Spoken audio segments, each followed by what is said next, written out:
Gigil na gigil ngayon si Claire at parang gusto niyang gawin ang nasa isip niya. Pero pinipigilan ni Claire ang sarili niya. Hanggat kaya niyang pigilan ang sarili niya, gagawin niya. Pero kapag tuluyan ng sumabog, ibubulgar na niyang totoo. Ang katotohanan kung bakit siya ganito ngayon. Hindi naman siya magiging ganito kung hindi niya nalaman yun. That was really unexpected.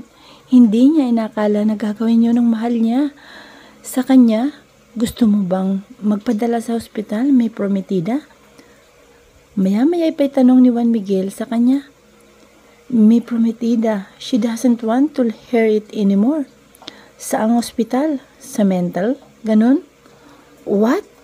Wala akong sinasabing ganyan, Claire. Kalmadong sagot nito sa kanya.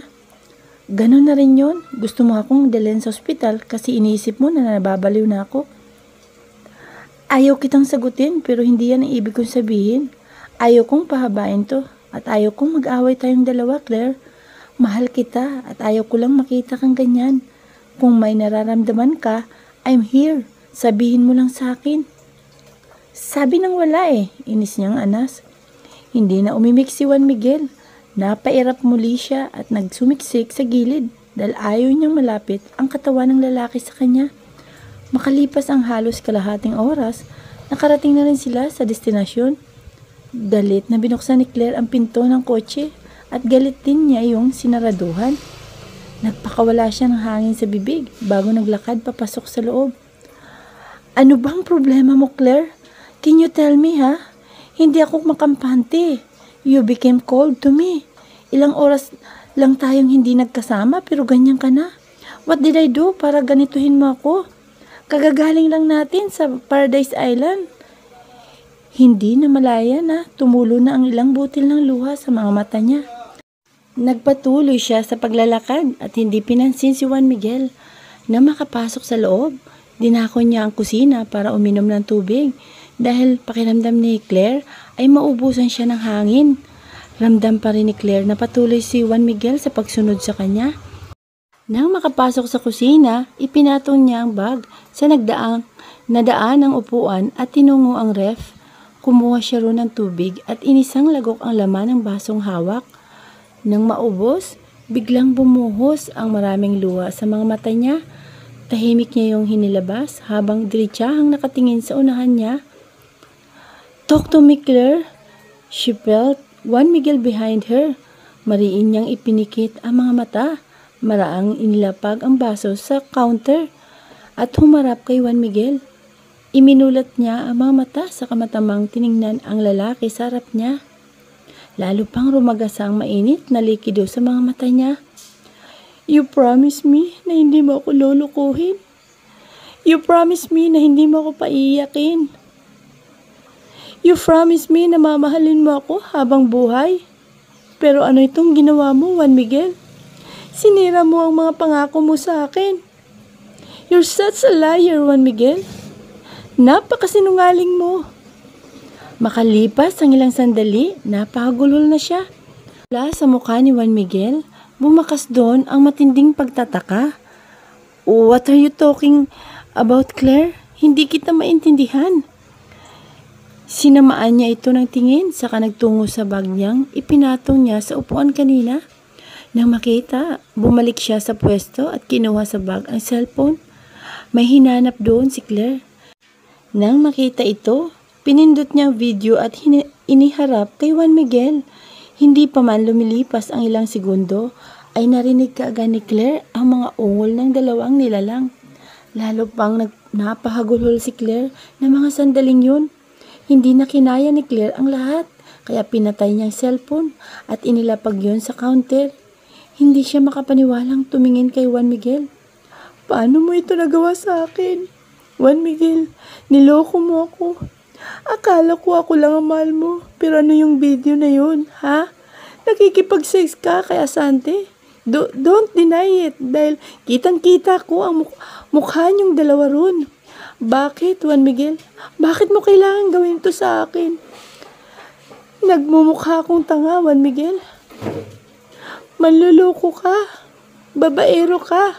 Galit niyang sambit saka sunod-sunod na hinampas ang matigas na dibdib ni Juan Miguel. Tama. Tama sina Juan Miguel at Asante ang laman ng video sex nila dito.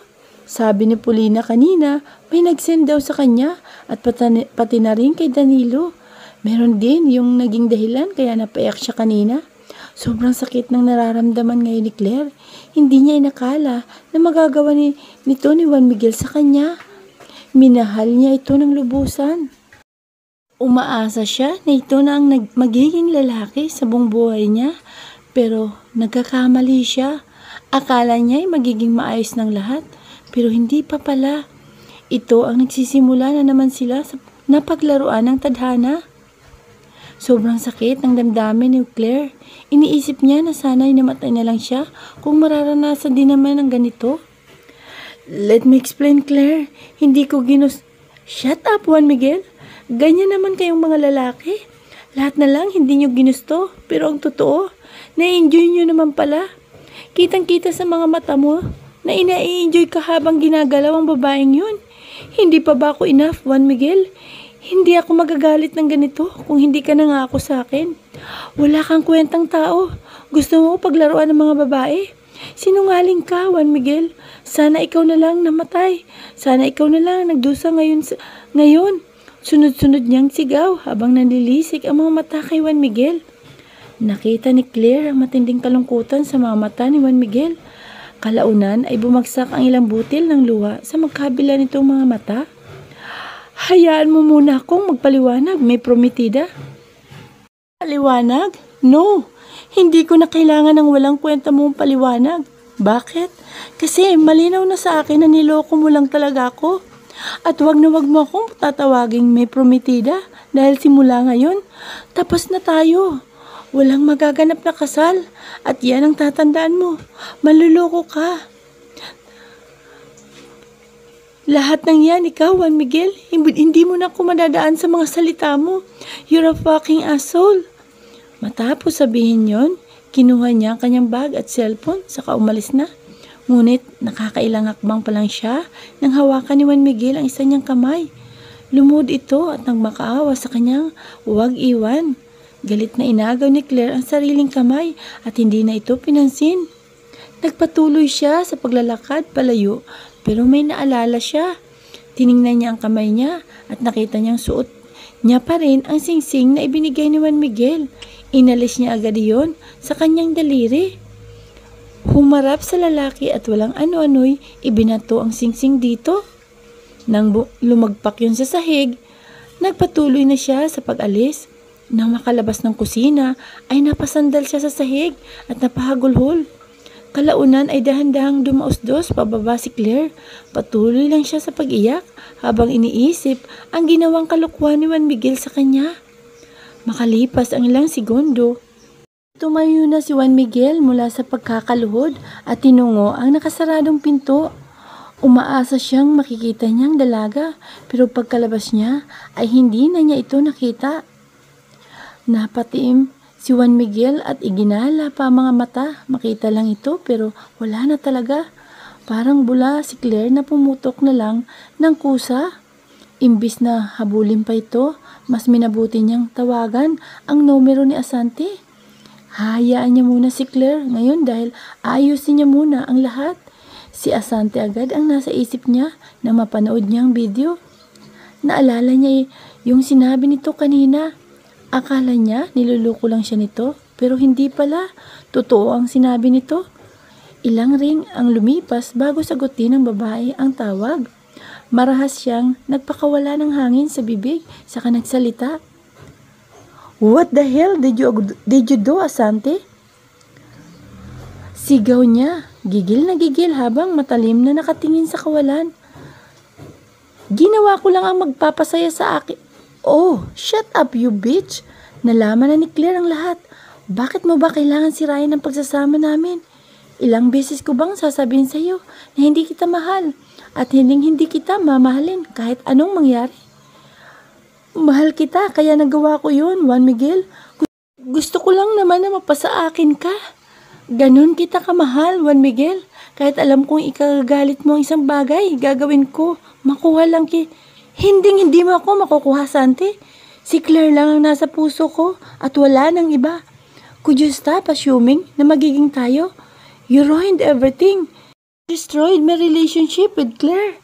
Gagalaitin niyang sigaw at hindi alintana kung sunod-sunod man ang pagtalsik ng laway sa kanyang bibig. Gigil na gigil siya. Nandidilim ang paningin niya. Gusto niyang pumatay at unahin si Asante. Pero hindi niya magawa sa hindi malamang dahilan. Inubos na ng babae ang pasensya niya. Maya-maya pa'y biglang tumawa si Asante mula sa kabilang linya. Ani mo baliw? I told you, I could ruin your relationship, but it really takes time, Juan Miguel. Ngayong sira na kayo, mawapa sa akin ka na, Juan Miguel. You wanna pack me all day? Then do it. Do it to me. Yan naman ang gusto mo, di ba? Itanggi mo man o hindi, pero alam na alam kong adik ka sa sex. Tama ba ako? You can do anything with my body, Juan Miguel. Kaya kong ialay ang sarili ko sa'yo. Shut up, Asante. Bulyaw niya. Darating ang oras na mapapatay din kita. Hindi mo ako kilala, kaya wag mo akong gaguhin. I could kill. Ikaw pa kaya? At hindi mo ako maangkin dahil si Claire lang ang kaisa-isa kong mahal. Matapos magsalita, ibinato na ni Juan Miguel ang cellphone sa pader at galit na nagwala. Lahat na mahawakan niya, binalibag niya. Maski mga base, hindi niya pinatawad. Sumisigaw habang nagwawala dahil sa galit. Hindi niya inakala na ganun sila kadaling masisira ni Asante. Sinubukan naman niyang magpaliwanag pero ayaw makinig ng dalaga. Yung nangyari sa kanila ni Asante, wala siyang kaalam-alam doon. Nadala lang talaga siya. Kung ano ang nangyari sa kanila ni Asante, matagal na niyang ibinaon sa limot yun upang magbago para kay Claire. Maya-maya pa'y bigla niyang naalala yung singsing na ibinato ni Claire kanina. Agad siyang pumasok sa kusina at hinanap yun. Hindi na siya nahirapan dahil nakita niya rin yun. Agad sa lapag, kinuha at pinakatitigan. Makalipas ang ilang minuto ay inilagay na niya yun sa bulsa at lumabas sa kusina. Dali-dali siyang naglakad at tinungo ang pinto at saka binuksan yun. Natigilan na lang siya nang bigla nang hindi makita ang kotse niya. Nakakunot ang noo niyang binalingan ng susi sa cabinet kung nasaan ang susi at gano'n na lang gulat niya nang hindi yun makita. Naiinis man ay nagawa pa ring pigilan ni Juan Miguel na magalit. Imbis na lumabas, umakyat siya sa kwarto at kinuha ron ang isa pa niyang cellphone. Tinawagan niya ron ang numero ni Brex at ilang segundo pa lang ay lumipas ay sumagot na ito. Juan Miguel, is that you? Yup. I destroyed my other phone. So why did you call? Is there any problem? Wait, hindi ba't lasing ka? It seems like you're not gago. I was just pretending. Nang umalis ka kanina, umalis na rin ako. Ayaw kong magpakalasing dahil may trabaho ako ngayon, no? Natigilan si Juan Miguel. Namura niyang sarili. Akala niya kanina, kahapon pa sila nag-inom. Kaya tinawagan niya si Briggs. Yun pala, kanina lang at ngayon lang niya naalala. Marahil ay nawala sa utak niya dahil nangyari kanina. I didn't notice it. Natatawa niyang tugon. By the way, I need a car right now. Briggs is an owner of a car company here in the Philippines. Dito niya binili ang mga kotse niya dati. Bibili ulit siya ngayon dahil wala siyang kotse. He's rich and he could buy anything even though it's expensive. Fine, ano bang kotse ang gusto mo? Kahit ano, basta may manibela, hihintayin ko yan ngayon ha. I badly need that right now. Masusunod, mahal na kamahalan. Natatawang sagot nito. Imbis na sagutin pa, sunod-sunod na lang siyang umiling at pinatay ang tawag. Hindi niya hayahan si Asante na sirain palalo sila ni Claire, kaya gagawin niyang balak niyang patayin ito. Mali ito ng kinalaban. Wala siyang kinikilala. Maya-maya pa ay napagdesisyonan niyang tawagan ang numero ni Claire. Hindi na nagulat si Juan Miguel nang hindi ito sumasagot. Imbis na tawagan pa, hinintay na lang niya ang kotse niya. Halos ang oras ang hinintay niya bago na-deliver ang inaabangan niya. Agad siyang sumakay at pinaharurot yun patungo sa kinarurunan ni Asante. May isang lugar siyang alam kung saan ito nananatili at yun ay ang bahay ni Torito sa Manila. Hindi na makapaghintay si Juan Miguel. Gusto na niyang patayin ang babae. Hindi na mapigilan ni Juan Miguel ang sarili. kung anong gusto niya mangyayari. Sa niya susuyuin si Claire kapag natapos na niya ang plano niya. Nang itigil ni Claire ang kotse sa harap ng bahay nila, ay agad siyang bumaba at nagtatakbo papasok sa loob. Saktong pagbukas niya ng pinto ay bumungad ang mami at daddy niya na magkatabi. Lumapit siya sa mga ito, yumakap at humagulhol. Hanggang ngayon ay nasa utak pa rin niya ang kawalang hiyang ginawa ni Juan Miguel sa kanya. She became stupid. Umaasa siya na hindi ito magluloko, pero nagkamali siya. She was really wrong. Minahal niya ng sobra si Juan Miguel, pero ginago lang pala siya. Tingin ni Claire sa sarili ay napakalaki niyang tanga. Sising-sising siya ngayon. Maling pinakisamahan niya ito. Nagsayang lang siya ng oras dito. If she could turn back the time, baka nagawa na niya, pero hindi. Wala siya sa kapangyarihang gawin yun. Sobrang sakit sa puso niya. Animoy nagkapira-piraso ang puso niya. Walang ibang ginawa kundi mahalin ang lalaking nanlilinlang sa kanya. Maya-maya pa ay humihiwalay na si Claire sa mami at daddy niya at malungkot na tiningnan ang mga ito. Nagkatitigan ang mag-asawa. Kapag huway inakay siya patungo sa salas. Umupo sila sa couch at pinagitnaan siya ng magulang niya. Ma'am, Dad, Juan Miguel cheat. You don't need to explain, Claire. Alam na rin namin ang totoo. Mahinahong wika ng mami niya at hinawakan ang kamay niya. Tumigil sa pag-iyak si Claire at may kunot noong tumingin sa mami niya. Ano pong sinasabi mo, mami? Alam niyo ang katotohanan? Alam niyo kung bakit ganito ako? How, ma'am? Sunod-sunod na nagtataka niyang tanong. Nang makaalis kayong dalawa, we receive a video from someone. We saw Juan Miguel and an unfamiliar woman. They were having sex with... Stop! Stop, Dad! Sigaw niya at tinakluban ang magkabila niyang tenga. I don't wanna hear it. Hear it, Dad? I don't. Mangiyak-ngiyak niyang sabi at nagpatuloy na naman ang pagragasa ng luha sa kanyang mga mata na kahit subukan niyang tumigil ay hindi niya magawa. Maya-maya pa niyakap siya ng mami niya. We're here, Claire. We're here to help you. Kahit may takip ang mga tenga, nairinig pa rin ni Claire ang boses nito. Makalipas ang ilang segundo, ay napagdesisyon niya niyang tanggalin ang kamay sa magkabilang tenga at nagpakawala ng marahas na hangin sa bibig. Tumayo siya at nagtatakbo patungo sa kwarto niya. Hindi siya pinigilan ng mami at daddy niya, kaya tuloy-tuloy lang siya sa pagtakbo. Nang makarating sa kwarto, kinandado niya yun. Umupo sa sahig at doon, taimtim na umiyak. Umiyak siya na umiyak. Bawat segundo ay naalala niya ang kalapastangan ng ginawa ni Juan Miguel sa kanya. Sobrang sakit noon sa kanya. Malaki ang tiwala ni Claire kay Juan Miguel, pero sinira yun ito. Makakarma rin ang lalaking yun. Hindi man ngayon, pero darating din ang panahon. Mabuti na lang at nakauwi agad siya at kung hindi, baka nagawa na niya. Ang usapan nila ni Juan Miguel noon na kapag nagloko ito, ay puputulin niya ang ari nito. He's lucky dahil nakapagpigil pa siya at kung hindi, baka duguan siya na dumating dito sa bahay nila. Gamit ang kotse ng gago, kaya siya nakauwi. She used it dahil alam niyang wala naman yung pake kung gagamitin niyang kotse nito. Muli na naman napayag si Claire ng mga sandaling yun.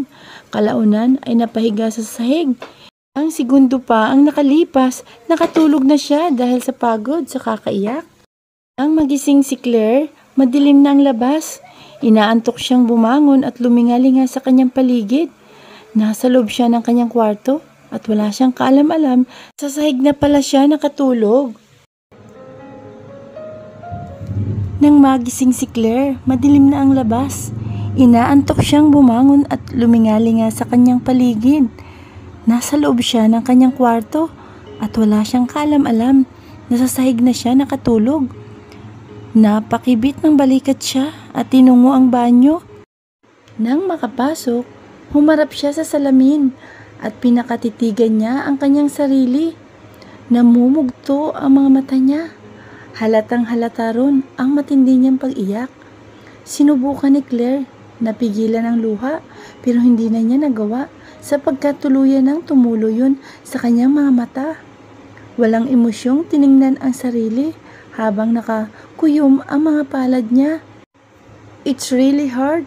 Gusto na niyang alisin sa utak ang katotohanang hindi talaga sila para sa isa't isa ni Juan Miguel. Marahil ay pinagbigyan lang sila ng maikling panahon para magsama. Pero yung ginawa niya, tama lang yun. Tama lang na iwan niya ang lalaking nagiging dahilan kaya siya nagkakaganito ngayon. Kung kaya siya umiiyak, Claire, handa na pagkain mo. It's Manang Tina's voice. Sunod-sunod siyang lumunok sa sinagot ito. Susunod na po ako, Manang. Nagbabanyo lang po ako. Sige, hihintayin kita sa baba. Hindi na siya sumagot. Ginawa niyang pakay niya at yun ay maghilamos. Kung wala lang siyang inaalagaan ngayon, baka nagkulong siya sa kwarto niya. She needs to be healthy for her child. Kahit mahirap ang sitwasyon ngayon, kailangan niya pa rin pagtuunan ng atensyon ang anak niyang nasa sinapupunan niya. Hindi niya hayaang mapahamak ito dahil mahal na mahal niya ito. Matapos maghilamos, tinuyunan niya ang mukha niya. Inayos niya ang sarili para magmukhang presentable sa paningin ng mami at daddy niya. Sunod-sunod siyang nagpakawala ng hangin sa bibig bago lumabas ng kanyang kwarto. Thanks God, nakisama ang mga mata niya. Pinigilan niya ang mga luha niya at maya-maya na lang niya yun ibubuhos kapag mag-isa na lang siya. Walang ideya si Claire kung bakit kailangan iyakan ang katulad ni Juan Miguel. Hindi niya lang talaga mapigilan dahil napakasakit ng ginawa nito sa kanya. He almost break her heart into pieces. Huwag sanang umabot sa punto na ma-depress siya. Na makarating sa kusina, nangunot agad si Claire nang makitang wala raw ng mami at daddy niya. Si Manang Tina lang ang nandun habang abala sa paghuhugas ng mga pinaglutuan sa lababo. Manang, nasaan po si mami at daddy? Nagtataka niyang tanong sa umupo sa upuan. Umalis silang dalawa, sagot ng matanda habang nakatalikod sa kanya. Umalis? Gabi na po. Di ba binalingan niya ang orasan? It's already 7 in the evening, Manang. Bakit po sila umalis ng gabi? Kung pwede naman pong bukas na lang. Nagugulahan siya sa sinabi niya habang si Manang ay iiling-iling din. Nakita niyang nagpakawala ng hangin sa bibig ang matanda at naglakad palapit sa kanya. Narinig ko sila nag-uusap kanina, Claire. Halos pabulong nitong sagot. Lalo pa siyang napakunot ang noo. Ano pong pinag-usapan nila? Sandali siyang tinitigan ng matanda bago ito umupo sa harapan niya. Pupuntahan daw nila si Juan Miguel. Nakita ko pang nagtatalo ang dalawa kasi pinipigilan ng mami mo ang daddy mo. Pero hindi pumayag ang daddy mo. Kaya sumama na lang ito. Ano naman pong motibo nila para puntahan si Juan Miguel? Alam kong alam mo na yon, Claire. Hindi ba't nangako ang lalaking yon sa daddy mo na hindi ka sasaktan? Marahil ay kaya pupunta ng daddy mo si Juan Miguel para kausapin yun. Alam mo naman, malaki ng tiwala ng mami at daddy mo kay Juan Miguel. Kaya alam nating dalawa na magagalit sila lalo ng daddy mo. Hindi alam ni Claire kung iimik ba siya o hindi. Parang naging pipi siya ng mga sandaling yun. Naalala niya ang nakaraan, nangako si Juan Miguel sa daddy niya na hindi siya nito sasaktan at paiiyakin. Naiintindihan niyang daddy niya, pero sana wag na nitong pag-aksaya ng panahon ang lalaking yun. He's just a little piece of shit at hindi nito deserve ang atensyon ng magulang niya, lalo ng daddy niya. Kung gising nga lang siya kanina, baka napigilan niya ito. But it's already too late. Sana ginising niyo po ako nang umalis sila, Manang. Naku, pasensya ka na, Claire. Ayaw kong abalahin ka dahil alam kong may dinadamdam ka rin. Nginitian niya lang si Manang. Hindi na siya nagsalita pa at kumain na rin siya dahil nakaramdam siya ng gutom. Si Manang Tina naman ay nagpatuloy sa paghuhugas. Makalipas ang ilang minuto, natapos na rin ni Claire ang pagkain niya. Bago lumabas, ay nagpaalam siya sa matanda. Wala siyang gana ngayon. Hindi siya katulad dati na halos hindi mawala ang ngiti sa kanyang mga labi. Ngayon, nakabusangot lang siya. Handa nang humakbang si Claire sa hagdan para pumunta sa kwarto niya, pero natigilan siya nang biglang may nag-doorbell sa labas. Nakakunot ang noo niyang nilapitan ang pinto at binuksan yun. Tumingin siya sa gate at may nakita siyang dalawang bulto ng tao. Kung hindi pa sumigaw ang mga ito, hindi pa niya makikilala ang dalawa. It's her friends. Bumuntong hininga si Claire saka naglakad palapit sa dalawa. Binuksan niya ang gate at nakangiting hinarap ang mga ito. Oh, napabisita kayo. Kumusta ka na, Claire? Paulina asked. Pumasok muna tayo sa loob at doon na lang natin pag-usapan. Sabay na tumango ang dalawa kaya iginaya na ni Claire ang mga ito. Sa swimming pool area, dinala ni Claire ang dalawa. Umupo sila sa bench, magkaharap, magkatabi ang dalawa habang siya'y nag-iisa lang. So, how are you? We've received that video from someone. Ayaw ko sanang sabihin sa'yo pero hindi ko napigilan sarili ko, Claire. Magiging tanga ka lang. Kay Juan Miguel. I am fine, Paulina. Until now, hindi pa rin ako makapaniwala na kayang gawin yun sa akin ni Juan Miguel. I thought he loved me, but it turned out he was cheating on me. That's really hard. It's too late, Paulina. Naging tanga na talaga ako. Unti-unti na namang tumulo ang luha sa mga mata. Claire, nagulat kami na matanggap namin ang video na yun. Sino kaya nagpadala nun? At sinong babaeng yun?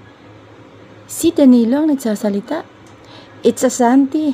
Ang kapal na mukha niya. Kapag nakita ko lang talaga ang babaeng yun, nako, baka mapunit kong anit niya. Maganda nga, mga agaw naman. Naiinis at gigil na wika ni Danilo. Ano nang plano mo, Claire? Maya-maya pa'y tanong ni Paulina.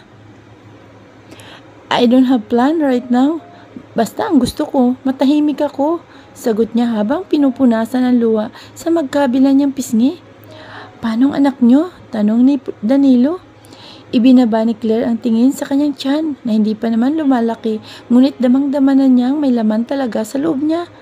Pasimple siyang ngumiti at sinapo ang tiyan niya. Aalagaan ko siya. Hindi ko hayaan na makilala niya si Juan Miguel dahil manluloko ang lalaking yun.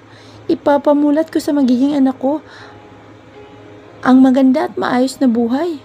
Unlike this, ang gulo-gulo ngayon, sagot niya. It means hindi mo ipagpapalit ang anak o ipapakilala ang anak mo kay Juan Miguel. Paano yan? Alam naman nating may karapatan si Juan Miguel sa anak niyo dahil siya ang ama. Paano mo magagawa yan, Claire? Si Paulina? Hindi ko pa alam, Paulina. Pag-iisipan ko pa kung paano.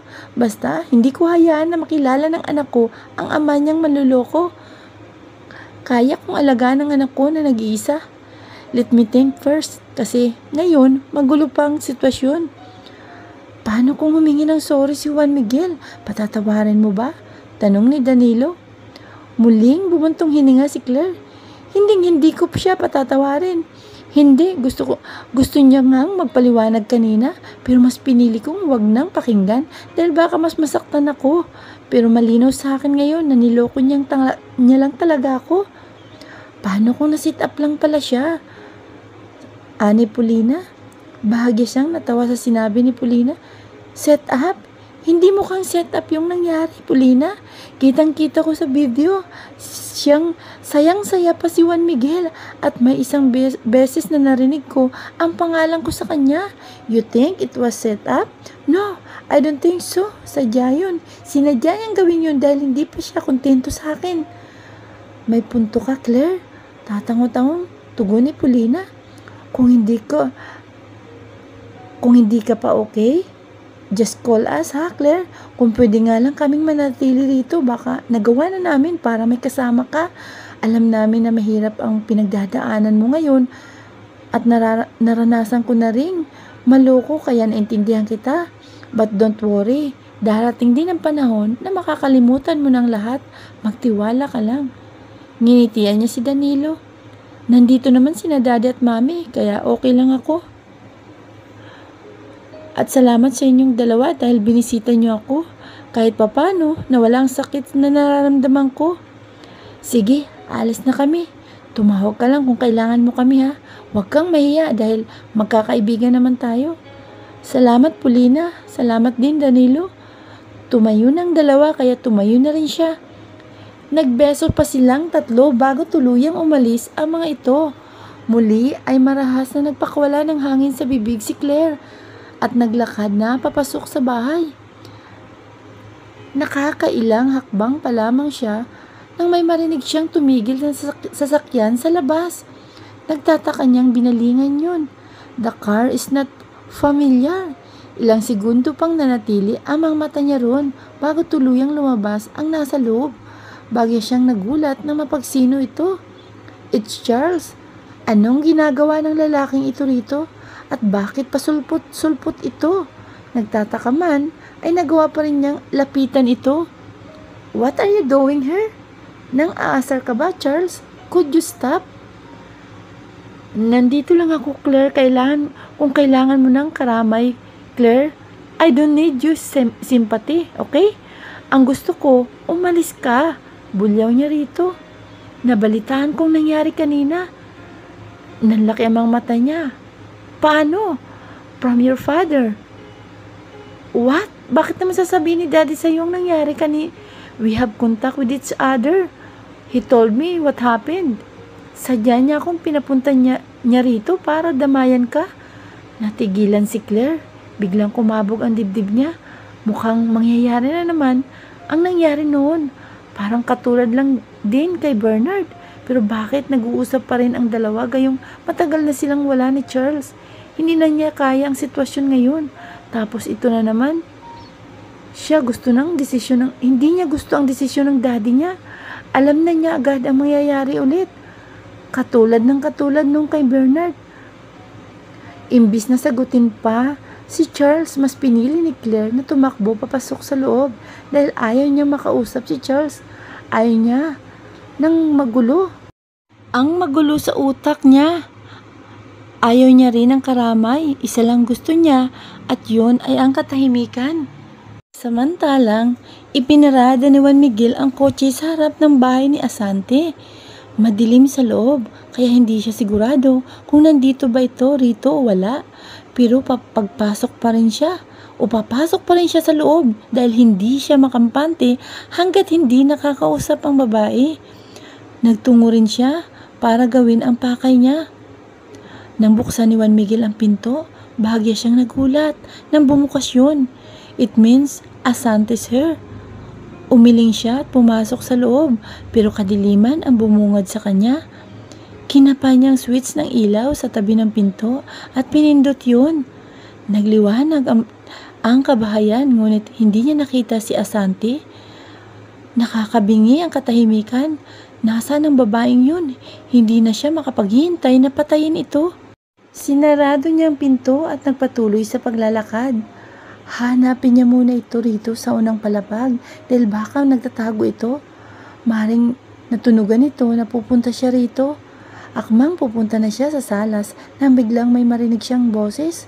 Napatingin siya sa may hagdan at doon ay nakita niya ang hinahanap niya. Pababa ito habang may hawak na kupita ng alak. At may laman yung wine. Nakaroba ang babae na parang may balak pa yatang gawin sa kanya. Kung anong balak nito, hindi na nito magagawa sa kanya. Nasa sarili siya. Siyang katinuan ngayon. Hindi na ako nagulat, Juan Miguel. Asante's lap. So, why did you come here, ha? Gusto mo ba ulit akong matikman? Don't worry, papayag naman ako. Shut up! Singhal niya. Hindi muna nagsalita si Asante. Nang tuluyan itong makababa sa unang palapag, ay tinitigan siya nito ng nakakaakit. Kalaunan ay pasexy itong naglakad patungo sa salas. Walang nagawa si Juan Miguel kundi sundan ang babae. Nang makarating, marana itong umupo sa couch. Dumikwatro at nag-angat ng tingin sa kanya. Ako ba ang ipinunta mo rito? Sumimsim ito sa hawak at inilapag din kapag kuway. Obvious ba, Asante? Sinira mo kami ni Claire at ngayon, galit na galit siya sa akin nang dahil sa pesteng video na yon. Nakipaghiwalay siya sa akin. Bakit ba kailangan mong sirain ang pagsasama namin, ha? Hindi lang akong lalaki sa mundo at yan ang itatak mo sa utak mo. Nang gagalaitin niya sigaw, saka pinanlisikan ng mga mata ang babae. Kasi mahal kita, kaya ginawa ko yon. Mahirap bang piliin ako, Juan Miguel? Mahal kita at gusto kong makasama ka habang buhay. What did you say, ha? Galit siyang naglakad palapit dito. Tumayo ito. Ayan ang rason ko, kaya siniro ko kayo. Hinawakan niya ng madiin ang magkabila nitong pisngi. Pinanggigilan niya yon. Hinding-hindi magiging tayo. Tigilan mo na ang pinagagawa mo. Asante, at ito ang tatandaan mo. Hindi ako mapapasayo dahil isa lang ang mahal ko at yun ay si Claire. Madiing anas niya. Saka itinulak ito. Dahilan para bumalik ito sa pagkakaupo. Pero hindi pa tapos si Juan Miguel. Pumisto siya sa harap ni Asante at handa nang sakalin ito. Pero bigla itong nagsalita. Don't hurt me, I'm pregnant. Natigilan si Juan Miguel. Dahan-dahan niyang ibinaba ang mga braso niya at nagtatakang tiningnan ng babae. Anong sabi mo? Buntis ka? Tumayo si Asante.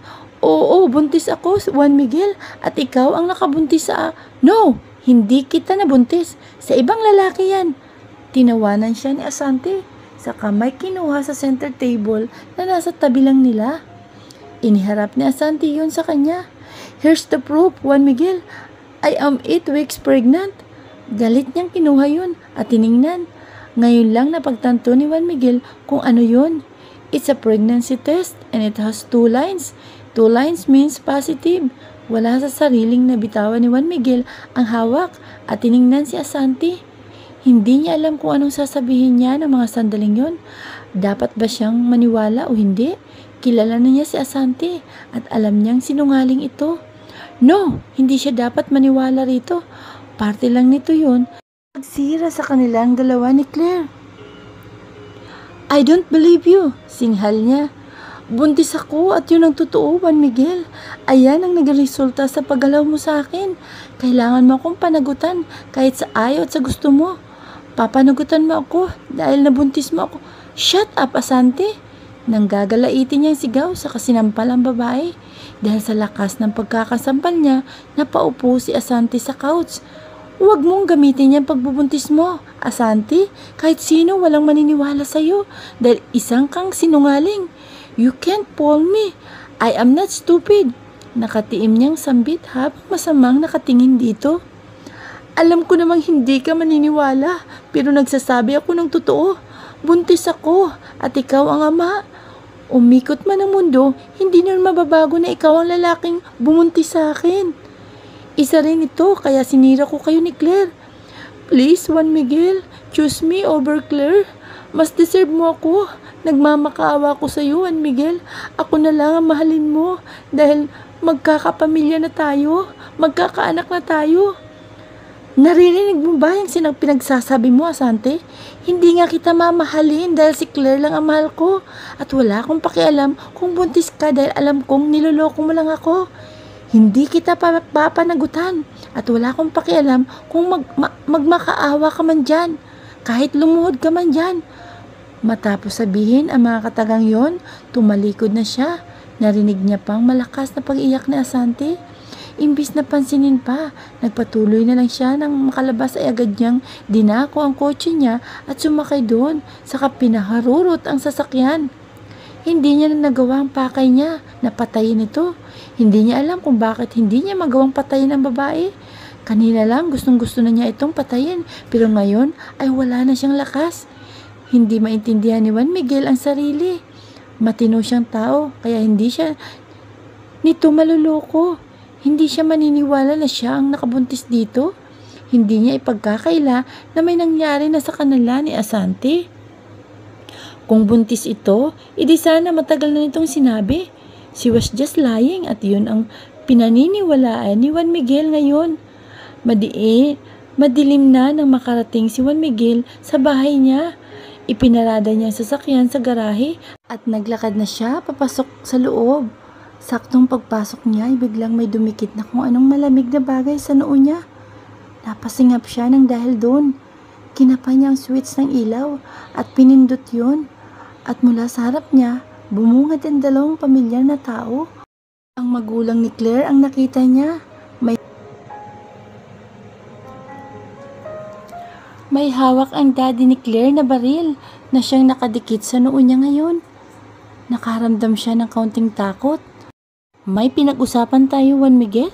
Madiing anas ng daddy ni Claire habang masamang nakatingin sa kanya. Inangat niya mga braso niya. I know, but can you put down your gun? Ayoko, hindi mo ako pwedeng utusan. Kung anong gusto ko, gagawin ko at hindi mo ako mapipigilan. Sigaw nito. Franco, ibaba mo ng baril mo. You can talk to him without pointing him the gun. It's clear, mother. Hindi umimik si Juan Miguel. Nakipagkatitigan siya sa ama ni Claire. Kalaunan ay binaba nitong baril at kinuwilyuhan siya. Nanlisik ang mga mata nito sa kanya at kitang-kita niyang galit doon. Hinayaan lang ni Juan Miguel ito. Bakit mo kailangan gawin yon sa anak ko? Pasigaw nitong tanong saka sinuntok siya sa mukha. Dahil sa lakas, natumba siya. Ngunit hindi pa ito tumigil. Muli siya nitong kinuwilyuhan, inangat ang katawan at sinuntok ang mukha. Sa ikalawang pagkakataon, bakit mo siya kailangan paiyakin ha? Ginagawa ba ako, Juan Miguel?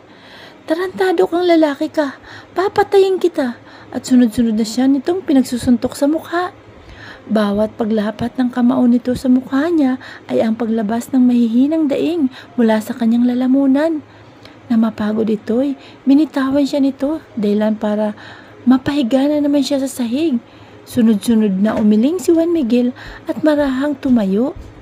Hindi niya alintan ang sakit na ibinigay nito. Nagpakawala siya ng marahas na hangin sa bibig saka nagsalita. Hayaan niyo akong magpaliwanag. Magpapaliwanag po ako sa inyo. Paliwanag? Ginagago mo ba ako ha? Ganyan ang tao kapag may nagawang mali. Magpapaliwanag kahit ang totoo sadyang ginusto naman nangyari. Nag-usap tayo, gago ka. Nangako ka na mamahalin mo ang anak ko. Hindi mo siya lulukuhin. Pero ano tong ginawa mo ha? You fucking cheated. Ginawa mong tanga ang anak ko. Binuntis mo siya tapos lulukuhin mo lang? Gago ka talaga, Juan Miguel. Nang akmang susugurin siya nito, pero mabilis pa sa 4:00 na napigilan ito ng asawa. Tama na, Franco. Alam kong mali ako pero hindi ko po ginusto ang nangyari, sir. Mahal ko ang anak niyo at hindi ako mangangako kung hindi ko naman gagawin. Mahal na mahal ko ang anak niyo po. Inaya ko siyang magpakasal dahil ganun ko siya kamahal. I swear, hindi ko po ginusto ang nangyari. Asante seduce me. At nangyayari yun sa hindi pa kami ni Claire. Forgive me po, sir. Hayaan niyong ipakita ko sa inyo kung gaano ko kamahal ang anak niyo. Just give me a second chance to love her again dahil papatunayan ko ang kailangan patunayan. Litanya niya. Second chance? Hindi uso sa akin yan, Juan Miguel. Hindi na kayo bata para sa second chance na yan. Malinaw sa mga utak namin na niloko mo ang anak ko. Papalampasin ko ito, Juan Miguel. Hindi kita gagantihan pero mangako ka na hindi mo na lalapitan ang anak ko. Simula ngayon. At oo, tama ka nang iniisip. Inaalisan na kita ng karapatang lapitan ang anak ko. Nalaki ang mga mata ni Juan Miguel. What? No, sir. Mahal ko si Claire. Ikakasal na po kami at may anak po kami. Walang magaganap na kasal at tungkol sa anak nyo. Kaya naming alagaan yon kahit wala ka. Mamili ka. Mag-aaway tayo o lalayo ka na lang para sa anak ko. You don't deserve like her. Sinasayang lang niya ang oras niya sa'yo. No, hindi po ako papayag. Matutuloy ang kasal at aalagaan ko po ang sarili kong anak. Binatukan siya nito. Pag sinabi kong hindi, makakarating ito sa ama mo, Juan Miguel. Matapos noon, hinila na nito ang asawa at lumabas na ng bahay niya. Naikuyom niya ang mga palad dahil sa galit. Nagsisigaw siya sa kalaunan at nagwala. Dinagdagan pa niya ang kalat at nagwala. Hindi siya papayag sa gusto nito. Matutuloy ang kasal at kikilalanin pa siya mismo ng anak niya. Hindi siya papayag. Ano pong ginawa niyo kay Juan Miguel, Dad? Tanong ni Claire nang makarating siya sa kusina. Nandun ang mami at daddy niya at abala ang mga ito sa pagkain ng umagahan. Sandali siyang tinitigan ng dalawa bago magsalita ang daddy niyang halatang galit dahil sa emosyon nito ngayon. I talked to him. Matigas na sagot ng daddy niya. She heaved a deep sigh and walked towards to them. Umupo siya sa pwesto niya habang nakatingin si daddy niya. Dad, you don't need to do that. Hayaan niyo na po ang lalaking yun. Nagloko siya, bakit kailangan pong kausapin niyo po? Hindi niyo na po dapat siya pinuntahan kagabi dahil hindi niya deserve ang atensyon niyo. We're already done at ako na po mismo ang nagtapos ng relasyon namin. Naririnig mo ba yung sinasabi mo, Claire? Bahagyang tumaas ang boses ng daddy niya. Yang mga mata mo namumugto. Sa tingin mo, hahayaan ko lang ang ginawa ng lalaking yun sa'yo. Nagloko siya, Claire. Nangako siya sa amin ng mami mo na hindi siya magluloko. Pero ano tong ginawa niya? Sinaktan ka niya, anak. Tama ka, Dad. Sinaktan niya ako pero ang akin lang. Huwag na nating pagtuunan ng pansin si Juan Miguel. Tapos na po ang lahat. Ang gusto ko lang ay maging tahimik ang buhay ko ngayon. Hindi ako pwedeng magpaka-stress, Dad. Kailangan kong maging malusog para sa anak ko. Anya niya. Tama ang anak mo, Franco. Hayaan mo na lang si Juan Miguel na makarama sa ginawa niya sa anak natin. Ang kailangan natin pagtuunan ng pansin ay ang anak natin. Lalo pat buntis siya. Singit ng mami niya. Katahimikan lang ang gusto ni Claire ngayon. Ayaw na niya ng gulo katulad ng nangyari noon. Papalipasin niya ang ginawa ni Juan Miguel sa kanya, pero hindi mawawala sa puso niya na sinaktan siya nito at habang buhay niya yung itatatak sa utak niya. Fine, hindi ko napapansinin ang ginawa ni Juan Miguel sa'yo. Tapos na ito. Pero ito ang tandaan mo, anak. Kapag nilapitan ka ng gagong yun, sabihin mo sa akin. Sinabi ko sa kanya na huwag ka nang lalapitan. Ayaw kong magkalapit pa ulit kayo, anak. Nagsisisi tuloy ako na pumayag akong maging kayo. Hindi ko naman alam na ito pala mangyayari. Remember my words, Claire. Wag na wag mong hayaang lapitan ka ni Juan Miguel. Kahit magmakaawa siya sa iyo. At huwag kang magpapaawa kahit gamitin niya ang anak niyo. Oo, may karapatan siya dahil siya ang ama. Pero hindi siya bagay na maging isang ama dahil sa ginawa niya sa iyo. Tutulungan ka namin sa pagpapalaki sa anak mo. Basta mangako ka lang, kahit anong mangyari, hindi ka na makikipagbalikan kay Juan Miguel. Promise me, Claire. Without even thinking, Claire spoke. Promise, hindi na po ako makikipagbalikan kay Juan Miguel. Ngumiti ang daddy niya. That's good to know. You don't deserve like him. You deserve someone who will love you forever. Unlike Juan Miguel, he's a little piece of shit in our lives. Hindi na nagawang sumagot ni Claire at kumain na lang siya. Pero sa gitna ng pagkain, bigla niyang naalala yung kagabi. Naalala niya na pumunta pala rito si Charles dahil alam nito ang kalagayan niya. At sinabi pa nito na may kontak sila ng daddy niya. It is possible. Maikling panahon lang nakilala ng daddy niya si Charles dahil katulad din ito ni Juan Miguel. Nagloko rin ito. Hindi siya nakatulog kagabi dahil sa kakaisip noon. How did it happen? Dad, can I ask? What is that, anak? Tungkol po ito kay Charles. Bakit niyo po sinabi sa kanya? Ang kalagayan ko, bakit niyo po siya kinakausap? Hindi ba't galit din kayo sa kanya? How? How, Dad? I'm confused. Nagkatitigan ang mag-asawa, kalaunan ay bumalik ang tingin ng dalawa sa kanya. Nagpakawala ng marahas na hininga ang daddy niya sa nagsalita. Huwag mong isipin na muling mangyayari yung nangyari noon. Oo, aminin ko, I force you to love Bernard, but past is past. Okay? Charles, talk to me. Gusto niyang magkaayos lang kayo at gusto kanyang tulungan. At first, I didn't agree because I still mad at him for what he had done to you. Pero nagmamakawa siya, anak. Don't worry, hanggang magkaibigan lang kayo. No, Dad. No. Matigas niyang sabi sa kawala sa sariling napatayo sa kinaupuan. Hindi niyo na sana kinausap si Charles. Galit na galit pa rin ako sa kanya, Dad. I'm sorry, but I don't like your decision. Again, it feels like kung anong nangyari noon, mangyayari ulit ngayon.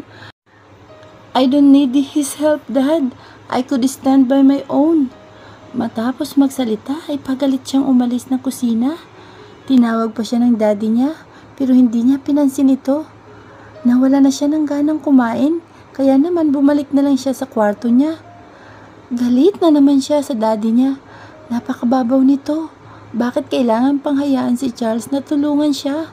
She could help herself. Kung hindi niya kaya, magsasabi siya. Unti-unti na nga niyang kinakalimutan si Juan Miguel, kaya hindi niya kailangan si Charles. Napaiyak muli si Claire na mga sandaling yun. Pero kalaunan ay natigilan siya nang biglang may magring ang cellphone niya. Nagtataka niyang kinuha yun at tiningnan ang caller. Numero yun lang yun. Kahapon pa yun tawag ng tawag sa kanya. Sunod-sunod siyang napailing at bumuntong hininga sa kasinagot ang tawag. Thanks God, you answered my call, may prometida. Hindi niya alam kung bakit hindi siya nagulat nang mapagsino ang tumatawag. It's Juan Miguel. We're already done, Juan Miguel. Kalimutan mo na lang nangyari sa atin. Pagsawaan mo na si Asante. Total at ganyan ka naman. Please, Claire, talk to me and let me explain. Gusto mo akong makinig sa peke mong explanation? Don't make me stupid, Juan Miguel. Ginawa mo na nga akong tanga. Tapos ngayon, gagawin mo pa ulit akong tanga. Could you stop? Hindi ka ba nakakaintindi? Natapos na tayo. Mahirap bang isaksak yun sa utak? Change me, love someone else. Hindi ko kaya, Claire. Mahal kita. Natawa siya pero ang totoo ay sunod-sunod nang tumulang luha sa mga mata niya. Hindi mo kaya? Hindi mo ako kayang palitan? Bakit? Ako lang bang babae sa mundo? Ha? Kaya mo akong palitan pero ayaw mo lang. Why don't you choose Asante? Nag-enjoy ka naman sa kanya. Diba? Mahal pa kita at yun ang totoo. Hindi na kita mahal at yun ang totoo. Kalimutan mo na lang ako, Juan Miguel. Kalimutan na lang natin ang isa't isa. Matapos noon ay pinatay niya ng tawag. Ibinaba niya ang cellphone sa kama, saka tumayo at nagtungo sa balkonahe. Tinuyo niya ang mukha at pinakatitigan ang kapaligiran. Simula ngayon, hindi na siya makikipag-communicate kay Juan Miguel. Iyong pag-uusap nila kanina, huli na yun. Claire, natigilan na lang siya nang marinig yun. Ibinaba niya ang tingin at mula sa labas, nakita niya si Charles kumakaway sa kanya habang nakangiti. Inirapan niya ito at tumalikod para harapin ito.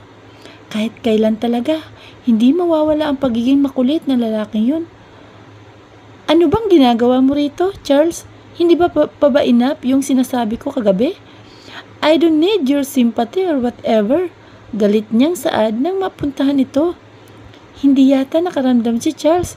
Ngumiti ito at namulsa pa. Kalmado itong nakatingin sa kanya hanggang sa magsalita ito. Are you okay? Huwag kang mahiyang magsabi sa akin dahil nandito lang ako para tulungan ka. Huwag kang mag-alala. Wala yung kapalit. Ang gusto ko lang ay magkaayos tayo. Gusto ko ring maging magkaibigan tayo, Claire. Huwag mo nang isipin yung sinabi ko kahapon. Hanggang kaibigan lang talagang nasa isip ko ngayon. Hindi alam ni Claire kung matatawa ba siya o hindi sa sinasabi ni Charles. It seems like parang naghahabol siya rito. Kailanman ay hindi siya nag-assume. Pelingero si Charles. Kahit anuman ang mangyari, hindi niya hayaang magkalapit silang dalawa. Hindi niya rin hayaan na maging magkaibigan sila. Kung ano silang ngayon, hanggang dun na lang at hindi na lalampas. Umalis ka na, Charles. Hindi kita kailangan, hindi ko kailangan ang tulong mo. Nakatiin niyang sabi habang masamang nakatingin sa lalaki. Matigas talaga ang puso mo, Claire. Sadya, bakit ko naman hayaang tulungan ako ng lalaking nanloko rin sa akin? You are a cheater too, Charles. I already changed. Claire, I already changed. Yan ang totoo. Nagbago na ako at hayaan mong ayusin ko kung ano tayo. What? Anong aayusin natin? Wala, Charles. Stop assuming. I already forgot you at ayan sanang itatak mo sa utak mo. Isa pang punta mo rito dahil hindi na ako mag-alinlangan tumawag ng pulis at ipapakaladkad ka. Wala kang mapapala sa akin, Charles. Tumalikod na siya at naglakad na pabalik ng bahay. Narinig niya pang tinawag ni Charles ang pangalan niya. Hindi niya ito pinansin at nagpatuloy lang sa paglalakad. Nang makapasok ay bumungad ang mami at daddy niya sa kanya. Bakit hindi mo pinapasok si Charles? Tanong ng daddy niya. Seriously, Dad? Yes, I'm serious, Claire. Then, I'm not. Palihim siyang umirap at naglakad na patungo sa kwarto niya. Huwag mo akong tatalikuran, Claire. Ama mo ako, kaya dapat irespeto mo ako. Gigil na sigaw ng daddy niya. Bumuntong hininga siya. Saka humarap dito. Sana irespeto niyo rin po ako bilang anak niyo. Hindi sa lahat ng pagkakataon ay mangyayari ang gusto niyo. Hayaan niyo na lang po ako, Dad, dahil kaya ko naman ang sarili ko. I just want peace, Dad. I'm sorry. Mahinahon niyang tugon saka nagpatuloy na sa paglalakad patungo sa ikalawang palapag. Maraming araw ang lumipas, hindi pa rin nagpaparamdam si Juan Miguel kay Claire. Ayos na rin siguro yun para tuloy-tuloy ang pagiging tahimik ng buhay niya. Sa mga araw na nagdaan, walang ibang ginawa si Claire kundi ang ikulong ang sarili sa kwarto. Mahirap kalimutan si Juan Miguel, pero paunti-unti ay nawawalan na siya ng interest dito. Kumbaga, minsan na lang niya iniisip ang lalaki. Natutunan niyang alagaan ang sarili para sa kanyang anak dahil yun ang kailangan. Hindi ka na dapat sumama sa akin, Claire. Baka mapagod ka lang eh. Buntis ka pa naman. Bumuntong hininga si Claire habang patuloy sa pagtulak ng cart. Manang Tina, you don't need to worry about me because I am just fine. Nabuburyo na po ako sa bahay kaya sumama ako. At isa pa, wala naman pong dahilan para mapagod ako eh. Maliit pang tiyan at malakas pa po ako. Sagot niya sa matanda. Nasa grocery store silang dalawa at namimili ng mga pagkain dahil matagal na rin ang lumipas nang makapamili sila. Baka mabaliw siya sa loob ng bahay nila kung hindi siya lalabas, kaya sumama na lang siya sa matanda. At hanggang ngayon ay hindi pa rin sila okay ng daddy niya. Muling bumalik ang nakaraan. Magkagalit ulit sila. Alam naman ni Claire na nabastos niya ito nung nakaraan, pero sadyang puno na siya. Kung gusto niya ng respeto, sana'y respetuhin din ito ang desisyon niya. Hindi sila nagpapansinan na animoy hindi sila mag-ama. Para kay Claire, normal lang yun. Darating din ang oras na babalik sila sa dati. Ang ayaw niya lang ay palagi itong nagdidesisyon at ang lahat ng desisyon ito ay hindi naman niya nagugustuhan. Hindi na ako makikipagtalo sa iyo, Claire. Kung pagod ka, magsabi ka lang ha. Natatakot ako para sa iyo. Natawa na lang siya sa sinabi ng matanda. Imbis na pansinin pa, nagpatuloy na lang siya sa pagtulak ng cart. Tag-isa silang dalawa. Bago pa lang naman sila, kararating lang nila kaya kaunti pa lang ang laman ng cart nila. At dahil may karamihan ang bibilhin nila, napagdesisyonan nilang maghiwalay.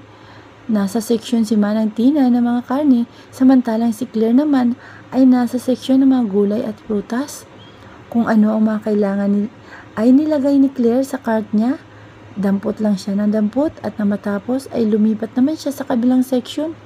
Ngunit saktong pagliko niya ng cart ay may bigla siyang nabanggang cart.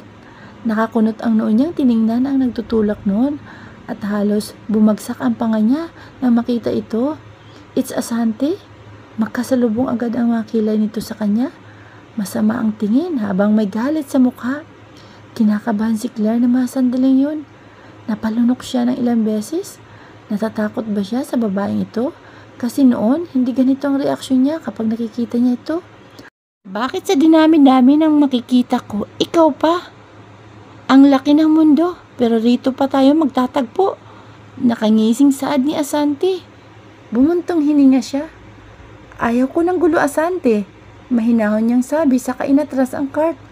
Pero sumunod si Asante at sinadyang banggain ang cart niya. What is wrong with you, Asante? Nananahimik yung tao tapos guguluhin mo. Ang sabi ko, ayaw ko ng gulo. But I want. Putol nito saka naglakad palapit sa kanya. Paano kung gusto ko ng gulo? May magagawa ka ba, ha?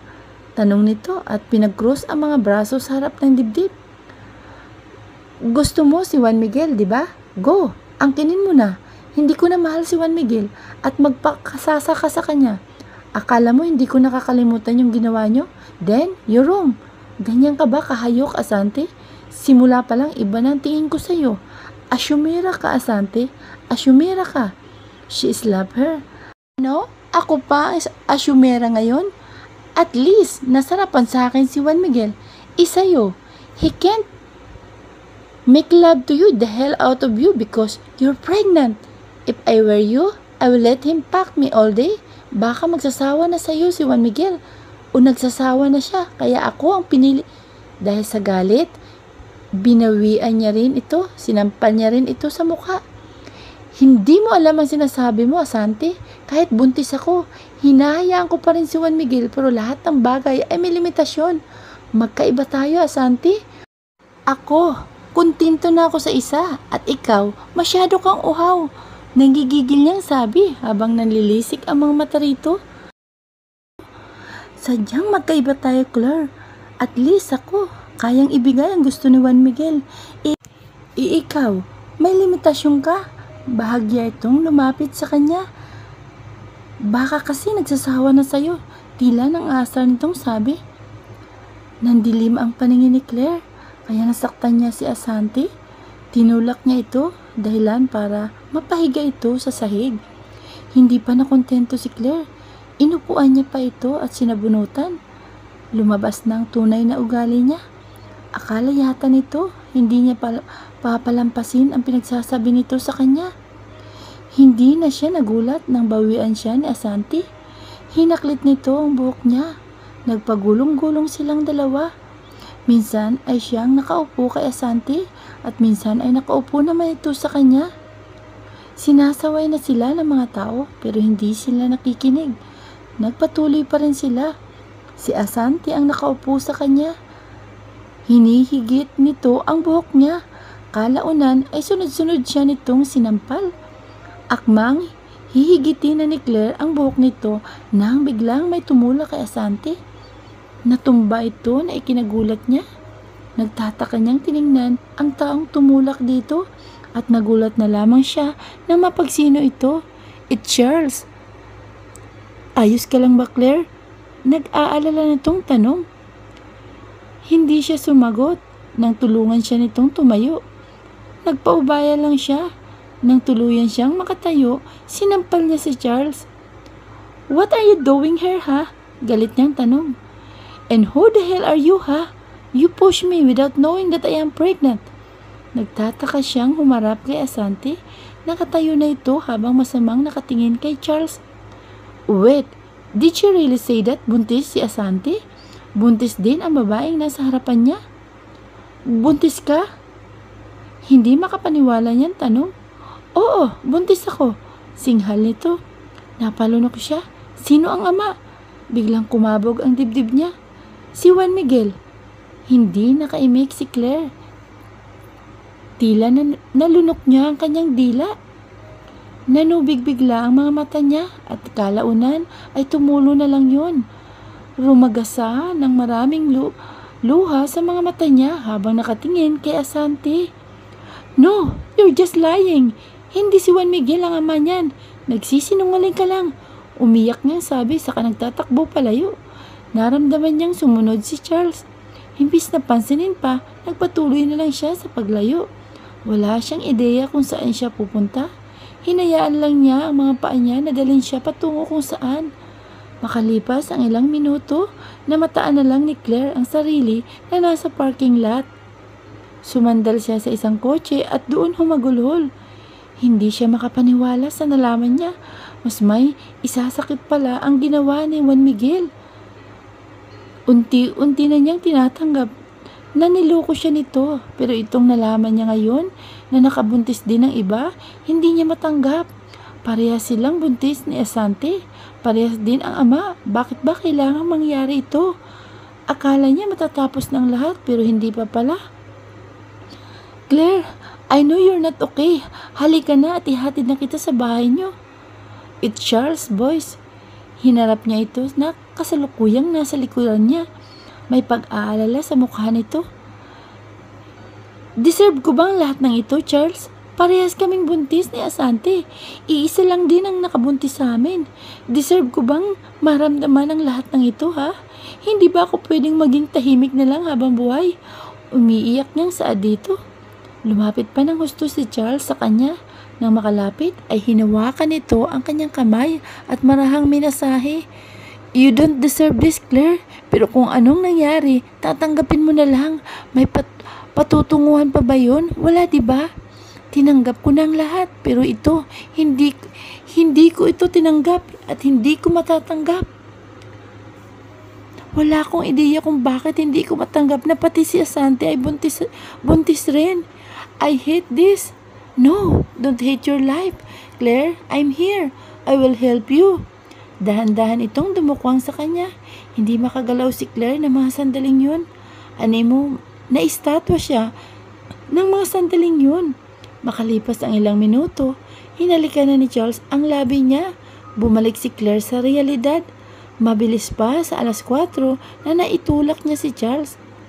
Ano bang ginagawa mo, Charles? This is not right. Galit niyang saad sa kapinunasan ang labi gamit ang kamay. Sorry, nadala lang ako, Claire. Yumuko ito at parang hiyang-hiya sa ginagawa. I have to go. Hindi ko kakayanin na magtagal ako rito. Tumalikod na siya para pumunta sa kotse niyang nandito rin sa parking lot. Nakakailang hakbang pa lang siya nang biglang hawakan ni Charles ang kamay niya. Nagtataka siyang humarap dito. What? Hihatid na kita. You! Sino ang nagsabi sa'yo na hawakan mo ang mahal ko? Mula sa likuran ni Charles, may biglang nagsalita.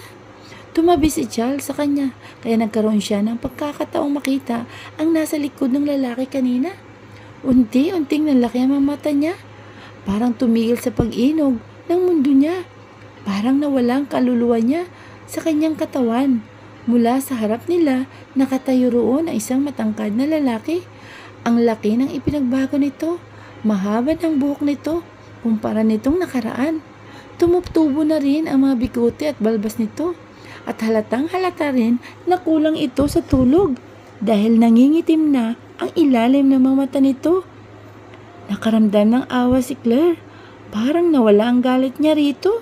Gusto niyang lapitan ito tapos yakapin pero hindi niya magawa sapagkat nanguna ang galit niya. And who the hell are you, ha? Pasigaw na tanong ni Charles dito.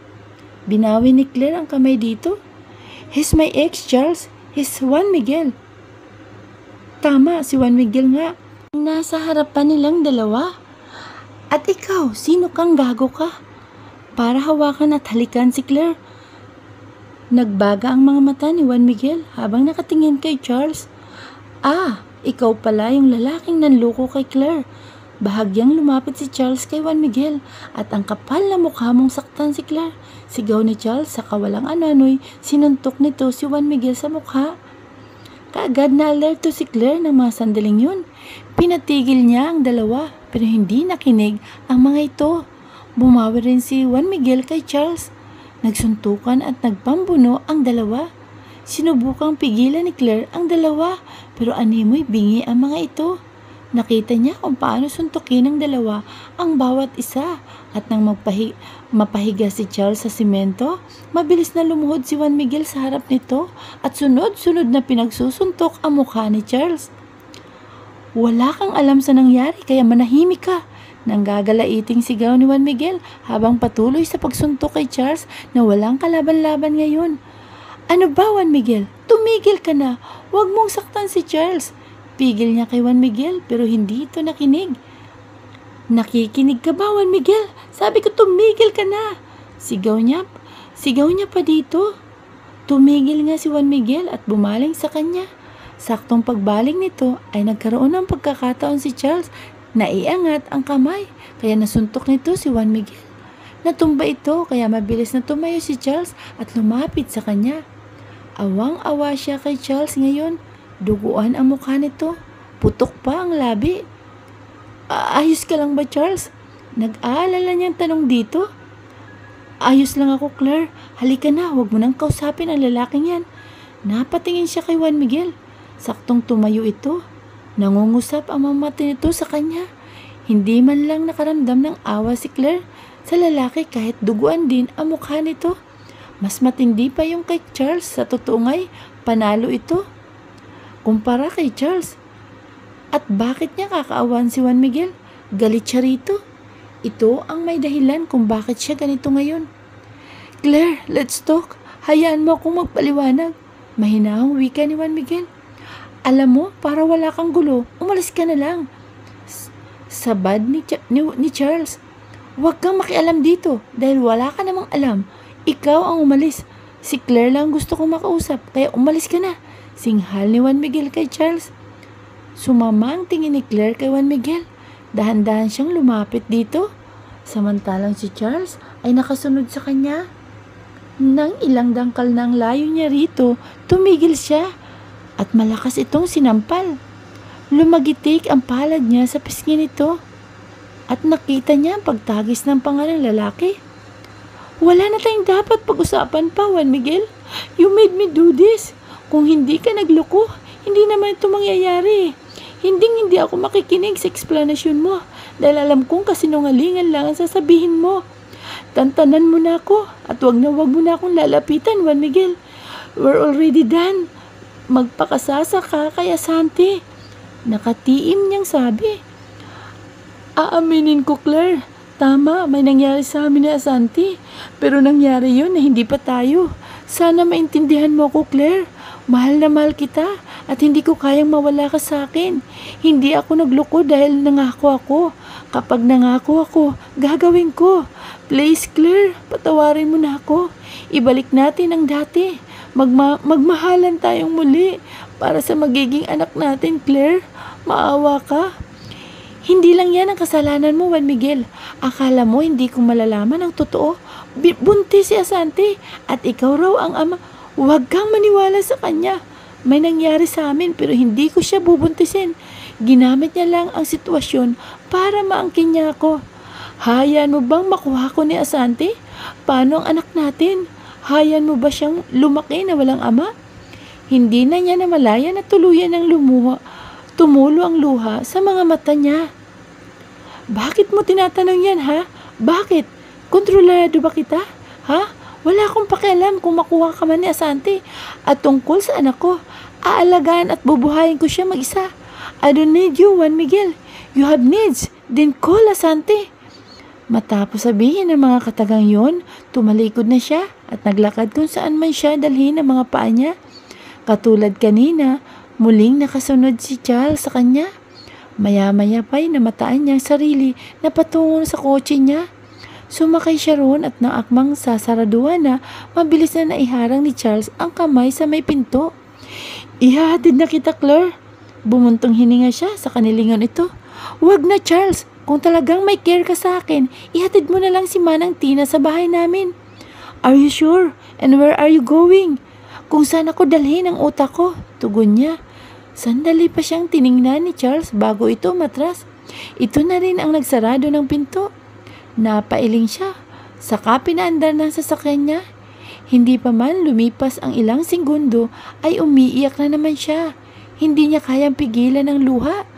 Kahit anong pagmamakaawa ni Juan Miguel sa kanya, hindi na siya makikipagbalikan dito. Natuto na siya. Hindi siya magpapakamarupok dahil hindi naman siya ganong babae. She's strong. Walang ideya si Claire kung saan siya pupunta. Hindi niya dinako ang direksyon pauwi sa bahay nila. Bagkus ay nagpakalayo-layo siya. Nag-isip siya kung saan siya pupunta. Gusto niya ng tahimik na lugar hanggang sa mapadpad siya sa malayong lugar. Napakalayo na yon sa syudad. Itinigil niya sa sasakyan sa tabing kalsada at pinakatitigan ang kapaligiran. Sa tabi niya may bangin. Mangilan-ngilan lang ang mga kotseng dumadaan. This is the perfect place. Ito ang hinahanap niya. Sumandal siya sa sasakyan niya at tumingala sa kulay asul na kalangitan. Sunod-sunod siyang lumunok sa kinausap ang sarili. Hanggang kailan ko mararanasan to? Tanong niya sa kanyang sarili. At naghihintay ng kasagutan pero walang sumagot kaya nagsalitang muli siya. Will it stop? Gusto ko mabuhay ng masaya at simple. I hate this life. Nakakabingi ang katahimikan ng mga sandaling yun. Tanging hunin lang ng mga ibon ang maririnig niya mula sa ilalim ng bangin.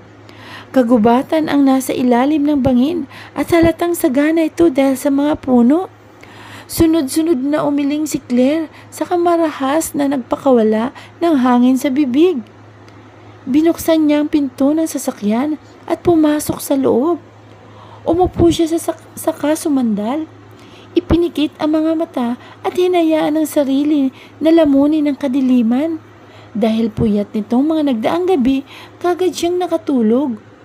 Nang magising si Claire, hapon na. Hindi niya namalayan na matagal na pala siyang nakatulog sa loob ng sasakyan niya. Binuksan niya ang pinto at lumabas ng kotse. Madilim ang kalangitan at parang nagbabadya ang pagbuhos ng malakas na ulan.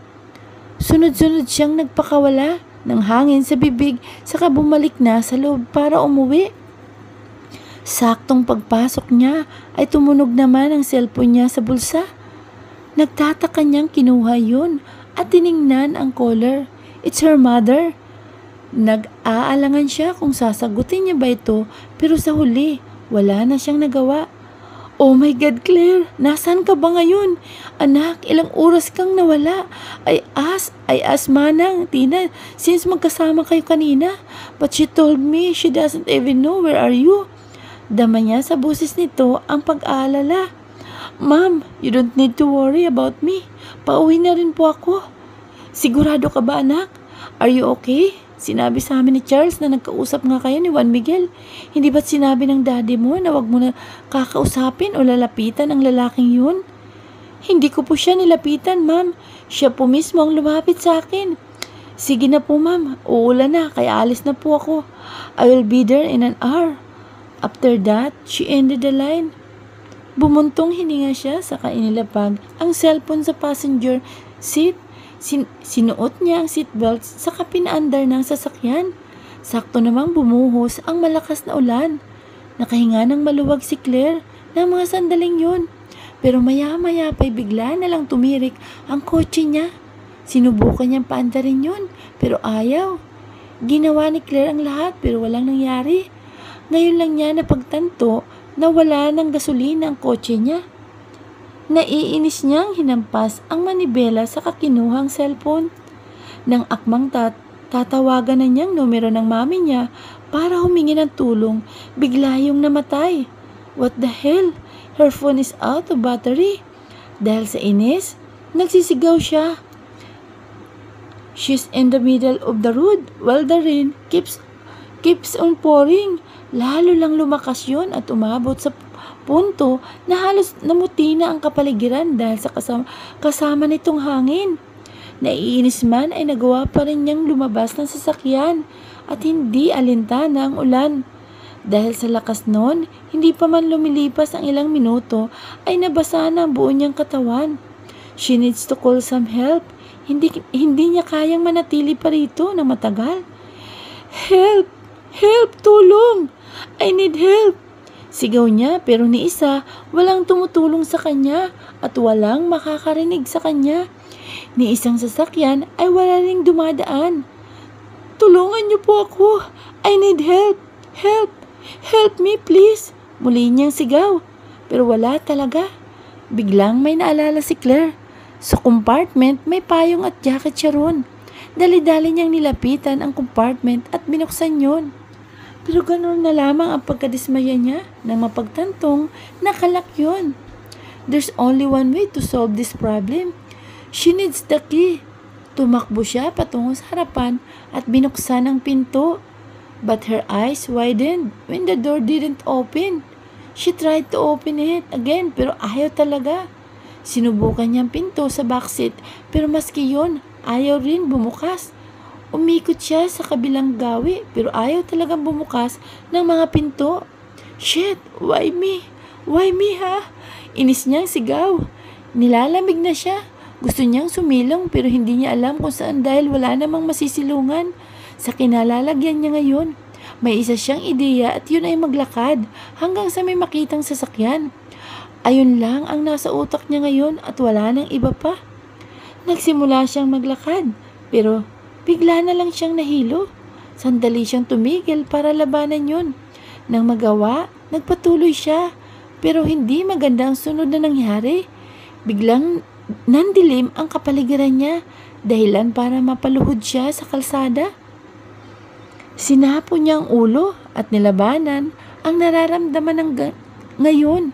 Susubukan niya pa sanang tumayo pero biglang nanghina ang katawan niya hanggang sa magpahinga na siya sa basang-basang kalsada. Bago mawala ng malay, may nakita siyang isang sasakyan na tumigil sa harap niya.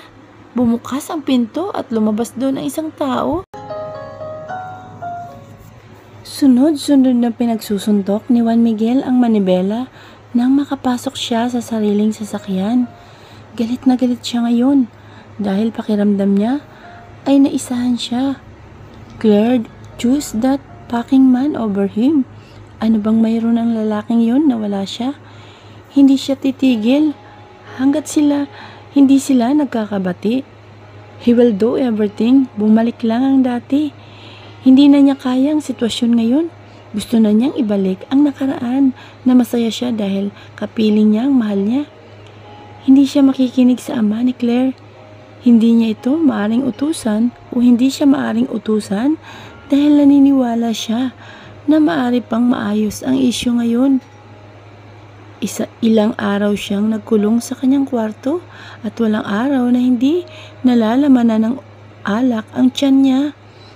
Gusto lang naman niya ng alak ni hindi niya nagawang kumain ng maayos at halos pabayaan na niya ang sarili niya.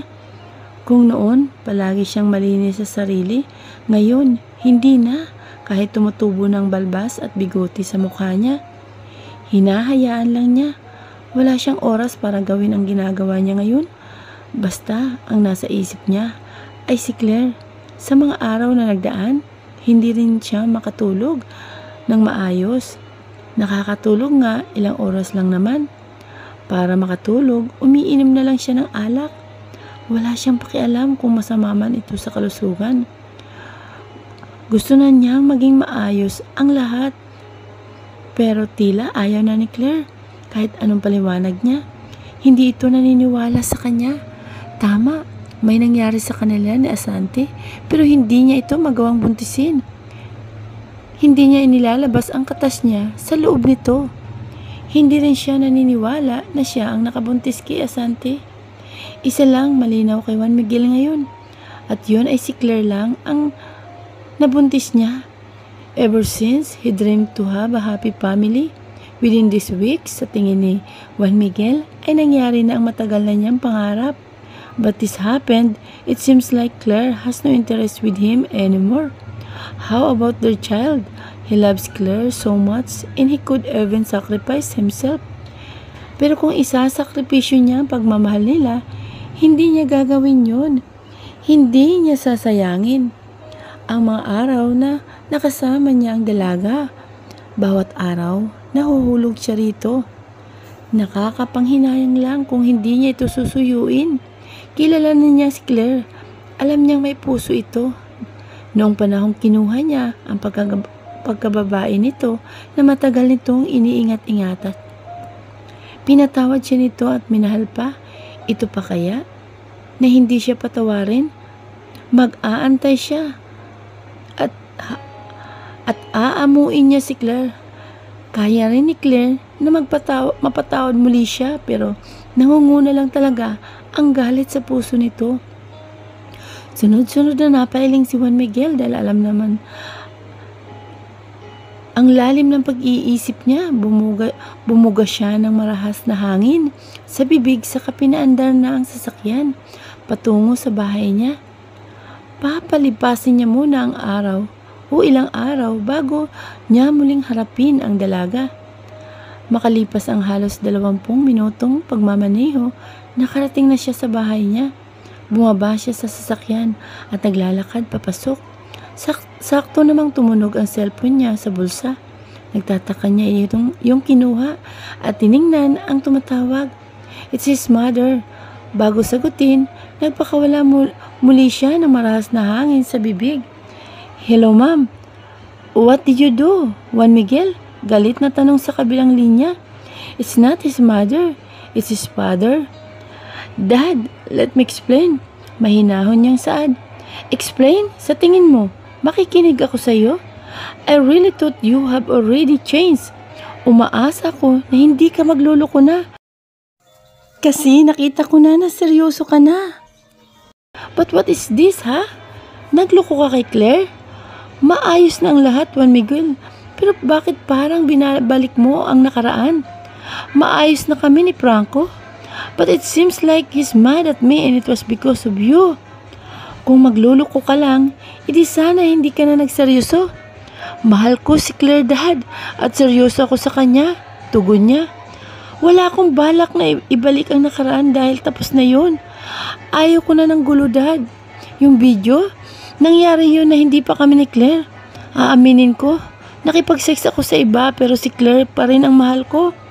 Kinalimutan ko na yun, Dad. Mahal na mahal ko si Claire, Dad. Nag-sex kayo ni Claire noon, di ba? Tapos nakipag-sex ka pa sa ibang babae? Hanggang kailan mo ba titigilan yung besyo mo? Dadalhin mo ba yan hanggang pagtanda mo? Hindi ako naniniwala na nagbago ka na, Juan Miguel. Hanggang ngayon, uhaw ka pa rin. Shut up, Dad! Sigaw niya. Wala kang alam sa nangyari. No matter what happens, mamahalin ko pa rin si Claire at gagawin ko ang lahat. Bumalik lang kami sa dati. Nagbago na ako at yun ang totoo. You don't know the story.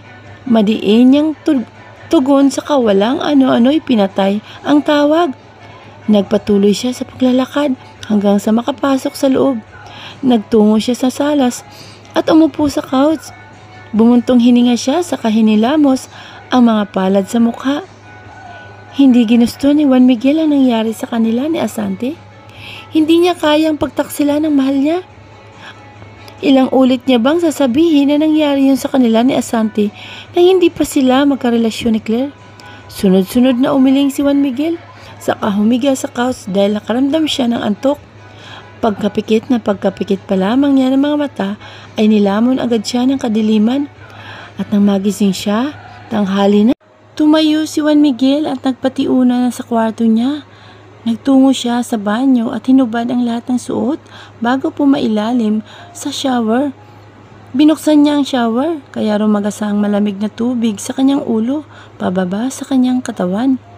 Mariing napapikit si Juan Miguel at inalala ang nangyari sa kanila ni Claire sa Paradise Island. Naalala niya yung masasayang araw nila noon at iyong pagtatalik nila na halos umabot ng isang araw. Hindi niya nakakalimutan. Maya-maya pa'y bigla na lang nagising ang pagkalalaki niya. Matagal ng tulog. Sinapo niya yon dahilan para lalong magising yun. Sumandal siya sa pader sa kapinaligaya ang sarili. Sunod-sunod siyang napaungol ng mga sandaling yun. Inuungol niya rin at sinigaw ang pangalan ng dalaga. Makalipas ang ilang minuto, nilabasan na siya. Hinihingal siyang pumuesto sa ilalim ng shower at nagpatuloy sa paliligo. At nang matapos, nakatapis na siya ng tuwalyang lumabas ng banyo. Sakto namang tumunog ang cellphone niya na nasa kama. Nagtataka niyang nilapitan yun at kinuha. It's Asante. Imbis na sagutin, pinatay niya ang cellphone at ibinagsak yun sa kama. Naiinis siyang umiling sa dinako ang closet para magbihis na.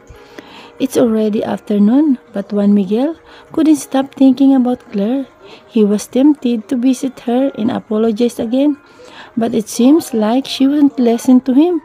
He understands her because of the situation right now. It's a tough. Juan Miguel shook his head and went down to his bed. Hindi pa siya nakakakain ng tanghalian, kaya napagdesisyonan niyang bumaba. Pero saktong paghakbang niya ay tumunog muli ang cellphone niya. He took it and answered the call. It's Gross. Bro, I saw Claire. Nalaki ang mga mata niya. Oh, what did you say? Nagtataka niyang tanong. I saw her right now on the road. Kasama ko siya ngayon at papunta na ako sa bahay mo. Diyan na ako magpapaliwanag. Sasagot na sana siya nang biglang patayin ng kaibigan ang tawag. Kumabog biglang dibdib niya. Bakit nakita ni Cruz si Claire sa kalsada? At anong ginagawa nito sa kalsada? Gayong umuulan ng malakas. Yes, it's raining right now. Dahil sa sinabi ng kaibigan, agad siyang nagtatakbo pababa para salubungin ito. He opened the door and waited for Cruz. Sumandal siya sa hamba at ang kaibigan Hindi mapakali habang inaabagan si Cruz. Makalipas ang ilang minuto, dumating na si Cruz. Kahit na maulan o naulan ay nagawa pa rin lapitan ni Juan Miguel si Cruz. Lumabas ang kaibigan sa kotse at binuksan ang pinto sa backseat. Mula sa loob, nakita niya ang walang malay na si Claire. Napamura siya ng sunod-sunod at dali-daling kinuha si Claire.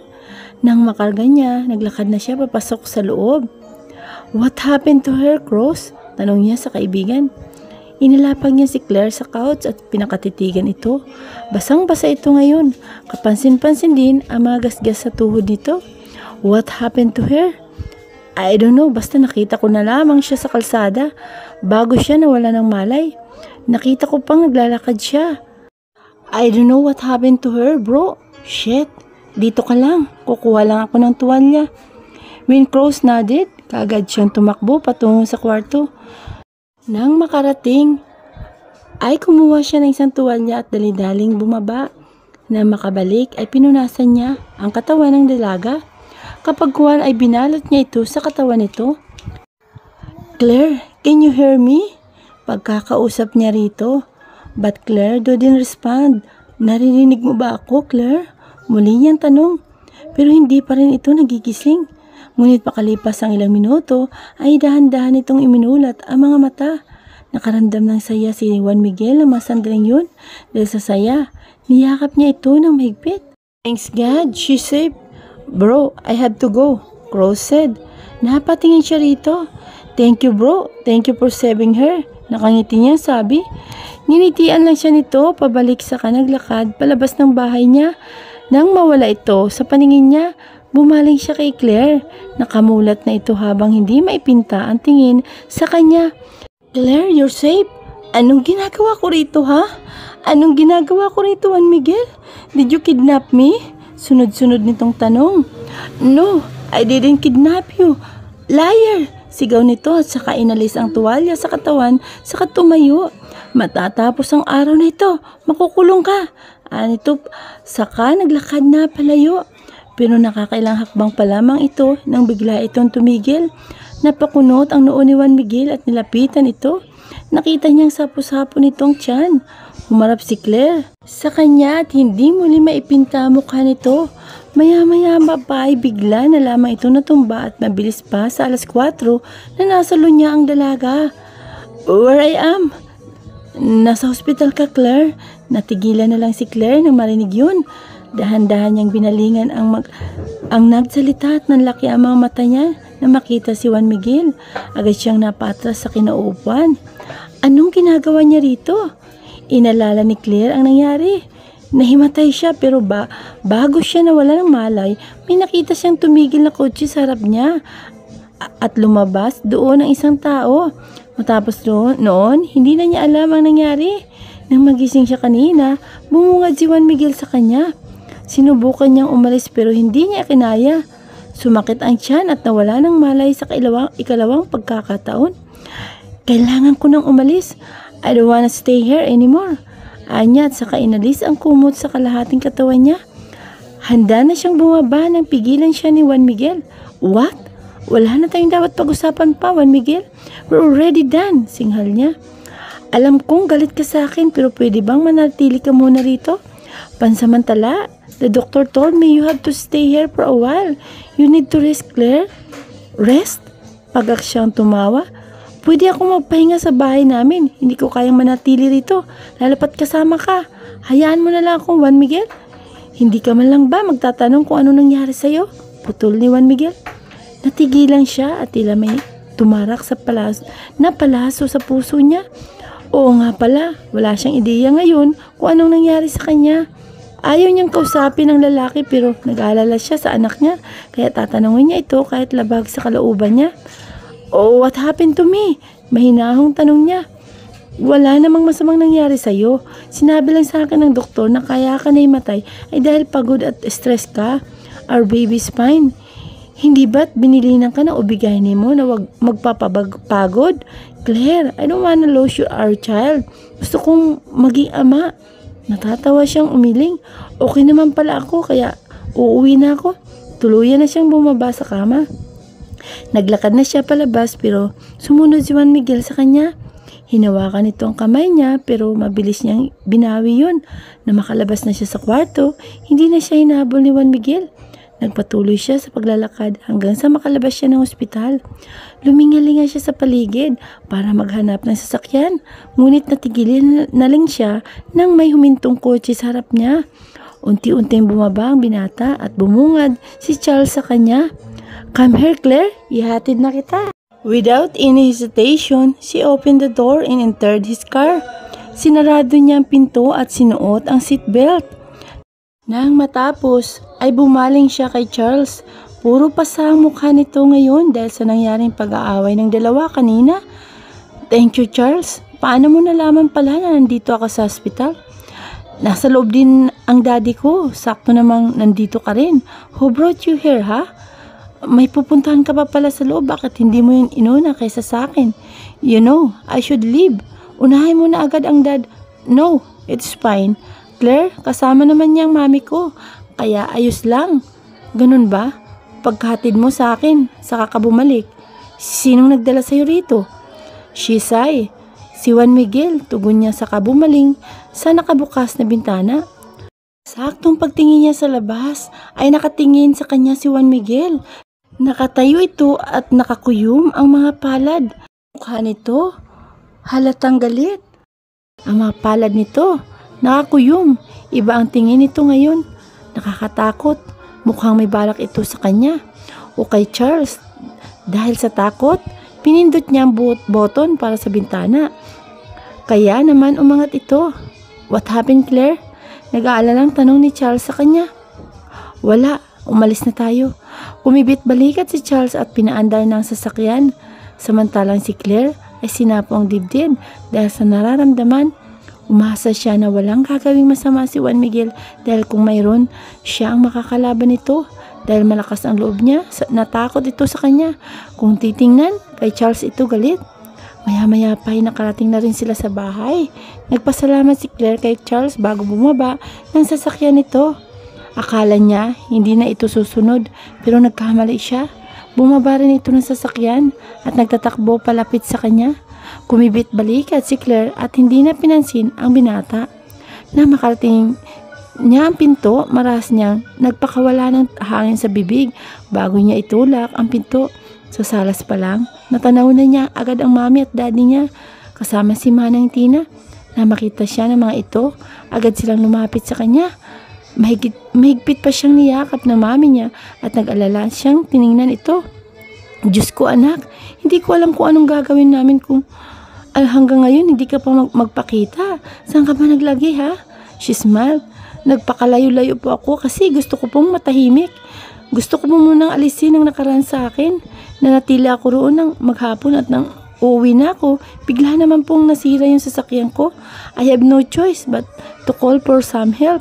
Kahit na ulan, nagawa ko pa rin sumuong. Pero bigla akong nanghina hanggang sa nawalan ako ng malay. Ma'am, but before I closed my eyes, may nakita pa akong tao na bumaba sa sasakyan and I think he's the one who helped me." Pagkukwento niya, "Ako yun, Claire," Charles exclaimed. Napabaling siya rito. "Ikaw yun? Are you sure?" Nagtataka niya ang tanong. Sunod-sunod na tumango si Charles. "Yes, that was..."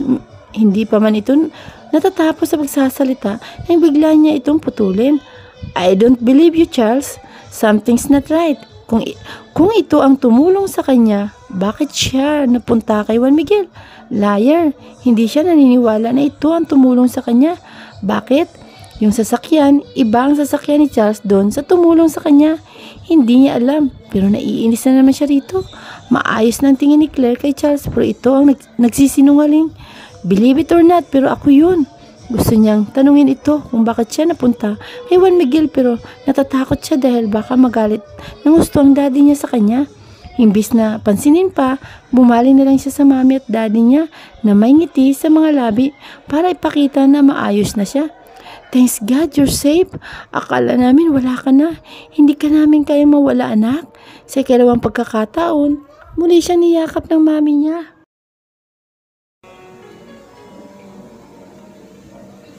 "Lumapit ka kay Juan Miguel?" ang baritonong tanong ng daddy niya. Dahan-dahan siyang humiwalay sa mami niya na lumingan sa daddy niya. Napaluhod siya dahil sa hindi maipintang takot. Siya po ang lumapit sa akin, Dad. Napayuko siya. I told you, if that man approach you, just leave. Cross told us na nakipag-usap ka pa sa lalaking yun. Kalimutan mo na ang lahat, anak. Wala na kayo ni Juan Miguel at wala na ring rason para mag-usap pa kayo. Umamin ka nga, Claire. Mahal mo pa ba ang Judas na yun, ha? Sumama ang tingin ng daddy niya sa kanya. She took her head. No, Dad. Hindi ko na mahal ang lalaking yun. Kinausap ko siya dahil sinabi ko, ang kailangan kong sabihin. Wala akong kailangan aminin, Dad. Kinakalimutan ko na ang lahat, kaya please, sana bigyan niyo po ako ng peace of mind. Kahit ngayon lang po, sige na po, Dad. Aakyat na ako sa kwarto ko. I need to rest. Nang hindi na sumagot ang mami at daddy niya, nilampasan na niya ang mga ito. Dire-diretso lang siya sa paglalakad hanggang sa makarating siya sa kwarto niya. Nang makita ang malambot niyang kama, napangiti siya ng malapad at dali-daling humiga roon. She closed her eyes, nag-isip ng positibo. Simula ngayon, hindi na niya isipin si Juan Miguel. Sabi niya sa kanyang sarili, she will focus her attention on her child. Bakit ba kailangan isipin ang lalaking yun? Itapos na naman sila. Tama ang dad niya, wala nang rason para kausapin niya si Juan Miguel. Kaya mangangako siya sa sarili niya na hindi na niya papansinin ang lalaki kahit anuman ang mangyari. Kinabukasan, masama ang pakiramdam ni Claire. Mainit siya at sinabayan pa yon ng pananakit ng kanyang ulo. Hindi na siya nagulat dahil kagabi pa lang ay sumama na ang panlasa niya. Naulanan siya kaya nangyari ito. Dahil sa nararamdaman, mas pinili na lang ni Claire na magkulong sa kanyang kwarto para magpagaling. Wala siyang gana sa lahat. Ayaw niyang kumain. Pinipilit niya ang sarili pero nasusuka lang niya ang kinakain niya. Uminom na siya ng gamot kaya paniguradong magaling na siya bukas. Marahas na bumuntong hininga si Claire at kinuha ang cellphone niya. Binuksan niya yon saka tinawagan si Paulina. After a few seconds, sumagot na rin ito. Oh, napatawag ka, Claire? May problema ba? Wala siyang balak sabihin ang nangyari kahapon dahil mag-aalala lang ito sa kanya. For the second time, she sighed again. Oh, wala naman, Paulina. Gusto ko lang kayong kumustahin ni Danilo. Well, we're okay naman. Anong ginagawa niya ngayon? Naghanda na kasi papasok na sa trabaho. Ikaw ba? Pumunta ka naman sa kumpanya ng tiyuhin mo para makasama ka namin. For sure, welcome ka naman doon dahil pamangkin ka niya, di ba? Natawa siya. Oo naman, welcome ako roon pero wala akong time pumunta doon. Don't worry, sa susunod, pupuntahan ko kayo riyan. Talaga? Oh, siya. Alis na kami ni Danilo. I call you later, ha? Hindi na magawang sumagot ni Claire. Siya na ang nagpatay ng tawag. Bumalin siya sa nakabukas na bintana at tiningnan ang magandang kapaligiran. Naiiling siyang tumayo at lumapit sa bintana. Lumanghap siya ng sariwang hangin. Pero maya-maya pa ay bigla siyang binanas. Gusto niyang maligo pero nag-alangan siya. Ayos lang ba maligo? Kahit masama ang pakiramdam, wala siyang ideya. Isa pa, kahapon pa siyang hindi naliligo. Umiiling na naman siya sa naglakad na patungo sa banyo niya. Binuksan niya ito at pumasok. Ngunit bigla siyang natigilan nang may makita sa loob. She saw a man. He's naked. Nakatalikod ito at kitang-kita niya ang maputi at makinis nitong pangupo. Kasalukuyan itong nagpupunas ng buhok. What the heck? Who is that man? What is he doing here? Sino ka? Pasigaw niyang tanong. Tumigil ang lalaki. Makalipas ang ilang segundo, humarap ito sa kanya. Nanlaki ang mga mata niya nang makilala ito, pero lalo pang nanlaki ang mga mata niya na makita ang hinaharap nito. Oh my God! Kitang-kita niya ang nag-uumigting nitong pagkalalaki. Parang nawala ng hangin si Claire ng mga sandaling yun. Nag-angat siya ng tingin sa mukha nito. Nakangiti pa ang loko sa kanya dahil sa inis at hiya. Nagtatakbo siya palabas pero bigla siyang bumangga kung saan dahil sa lakas ng pagtama niya, natumba siya at nawala ng malay. Hoy Claire, tulala ka riyan. Girl, ano bang iniisip mo? Don't tell me na may pinagnanasahan ka riyan sa isip mo. Natigilan na lang si Claire ng malalim ng pag-isip nang marinig yun sa mga kaibigan. Bumaling siya sa mga ito at nakakunot na ang mga noo nila. Ha? Wala sa sarili niyang anas? Anong ha, girl? Bakit ka nga ba tulala? Si Danilo. Ah, wala. Wala, tulala ba ako? Hindi naman. Anong hindi naman, Claire? Kanina pa kaming salita ng salita rito tapos hindi ka naman umiimik. Sino bang iniisip mo, ha? Sino bang bumabagabag dyan sa puso mo, ha? Sunod-sunod na tanong ni Paulina. She immediately shook her head. Wala akong iniisip. Ano lang, inaantok lang siguro ako kaya hindi ko kayo narinig kanina. Hating gabi na kasi ako nakatulog kagabi, Anya. She's lying dahil ang totoo ay may iniisip talaga siya. Yun ay ang panaginip niya kahapon. Oo, tama, panaginip lang pala niya yun. Hindi niya pala totoong nakita si Charles na nakahubad. Oo, tama, si Charles yun. Sobrang pasasalamat niya dahil hindi yun totoo dahil kung oo, hindi na niya alam kung saan siya pupunta dahil sa hiya sa lalaki. May isa lang siyang tanong, bakit sa lahat ng pwedeng mapanaginipan? Bakit ang lalaki pang yun? Pwede namang iba. Literal na nawala na si Claire sa sarili ngayon. Parang hiyang-hiya siya kapag nagkita sila ni Charles. But it's just a dream. Wala siyang dapat katakutan doon. Girl, anong kunik niyan? Kahit inaanto ka, pwede mo pa rin kaming marinig. Wika ni Danilo sa kasumimsim sa tiyaan nito. Never mind kung ano man ang iniisip mo. Hindi na namin aalamin pa. Dugtong nito matapos uminom. Kumusta ka nga pala, Claire? Tanong ni Paulina. Bumuntong hininga siya. I am fine. Hindi na ako nasasaktan sa ginagawa ni Juan Miguel. But hindi ko na rin siya iniisip. Yung pagkikita at pag-uusap namin nung isang araw, huli na yun. Nagkita at nagkausap kayo ni Juan Miguel? Nakakunot noong tanong ni Paulina. Oo, pero wag nyo nang alamin kung bakit. It was an accident. Girl, if I were you, humanap ka na lang ng iba. You don't deserve Juan Miguel. You deserve someone better. Si Gabriel, mabait yun, hindi ba? Bakit hindi ka na lang makipag-close sa kanya? Bigla niyang naalala si Gabriel. Matagal-tagal na rin pala niyang hindi ito nakikita. Naalala niya na naging driver pa nila ito. Mabait naman si Gabriel at gwapo, but destiny has its own plan. Hindi niya magawang mahalin si Gabriel dahil wala siyang nararamdaman dito. Si Gripen, Claire, araw-araw kanyang tinatanong sa amin ni Danilo, ani Paulina. Che, she hated that man since then. Hindi niya ito mamahalin kahit mahulog pa siya rito. Isa sa ayaw niya rito ay ang pagiging makulit nito. Noon pa man, hindi ito tumitigil sa kanya. Kahit ayaw niya magpaligaw, hindi ito tumitigil. Kung ano ang gusto nito, makukuha nito agad-agad. I have no time to love again. Nakangiti niyang tugon sa dalawa. Bakit naman? Sayang ka, maganda ka pa naman. Animoy dismayadong saad ni Danilo. I can love, but not this time. Aalagaan ko muna ang sarili ko para sa anak ko. Ngumiti siya sa kasinapo ang tiyan niya. Bukas nga pala ang check-up niya. Gusto ko lumaki siya. Nakilala niya ako bilang kanyang ina. Ayos lang kahit wala siyang ama. Basta nandito naman ako na handa siyang alagaan hanggang sa pagtanda niya. Anya pa. Tama ka naman, Claire. Huwag ka munang magmahal. Marami pang time para riyan. You should focus your attention sa magiging anak mo. Because being a single parent is not easy. Mahirap mag-isa lang, Claire.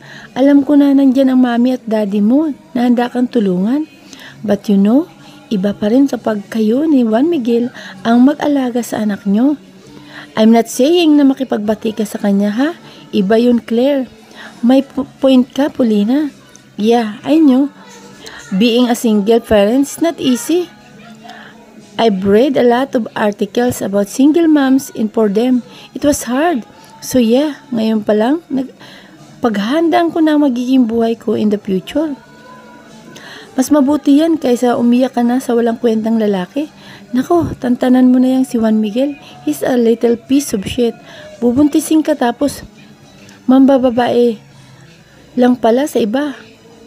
At Mas worse ay bumuntis pa siya ng ibang babae, sobrang libog naman niyang si Juan Miguel. Akala mo naman maubusan ng babae sa mundo. Nandito naman ako, bakit hindi niya ako galawin? Sabay silang napatawa ni Polina sa sinabi ni Danilo sa dulo. Isang hampas ang natanggap ni Danilo mula kay Polina. Minsan talaga seryoso itong si Danilo, pero minsan naman ay hindi. Kadiri ka talaga, Danilo. Galit tayo ron, tapos magpapagalaw ka? Porkit gwapo, ha? Magtigil ka nga riyan, Danilo. O shut up, Polina. Kahit isa lang, ayos na yun. Tatawa-tawang sagot ni Danilo. Natawa na lang siya sa dalawa. Naikwento niya nga pala kanina yung tungkol kay Asanti na nabuntis din ito ni Juan Miguel. Dan is right. Napakalibog talaga ni Juan Miguel. Akala niya kontento na ito sa kanya. Pero hindi pa pala, che. Makakarma rin ang lalaking yun. Sana pinutol na lang niya pagkalalaki nito para madala-dala. Ayos lang na mawalan siya ng kaligayahan kaysa naman makagalaw ng ibang babae. That's not right and it's a sin. Matapos nilang mag-usap, umuwi na rin ang dalawa niyang kaibigan. Nang maihatid sa labas, naglakad na si Claire papasok sa loob. Ngunit bigla siyang napakunot ang noo nang hindi niya mapansin ang mami at daddy niya.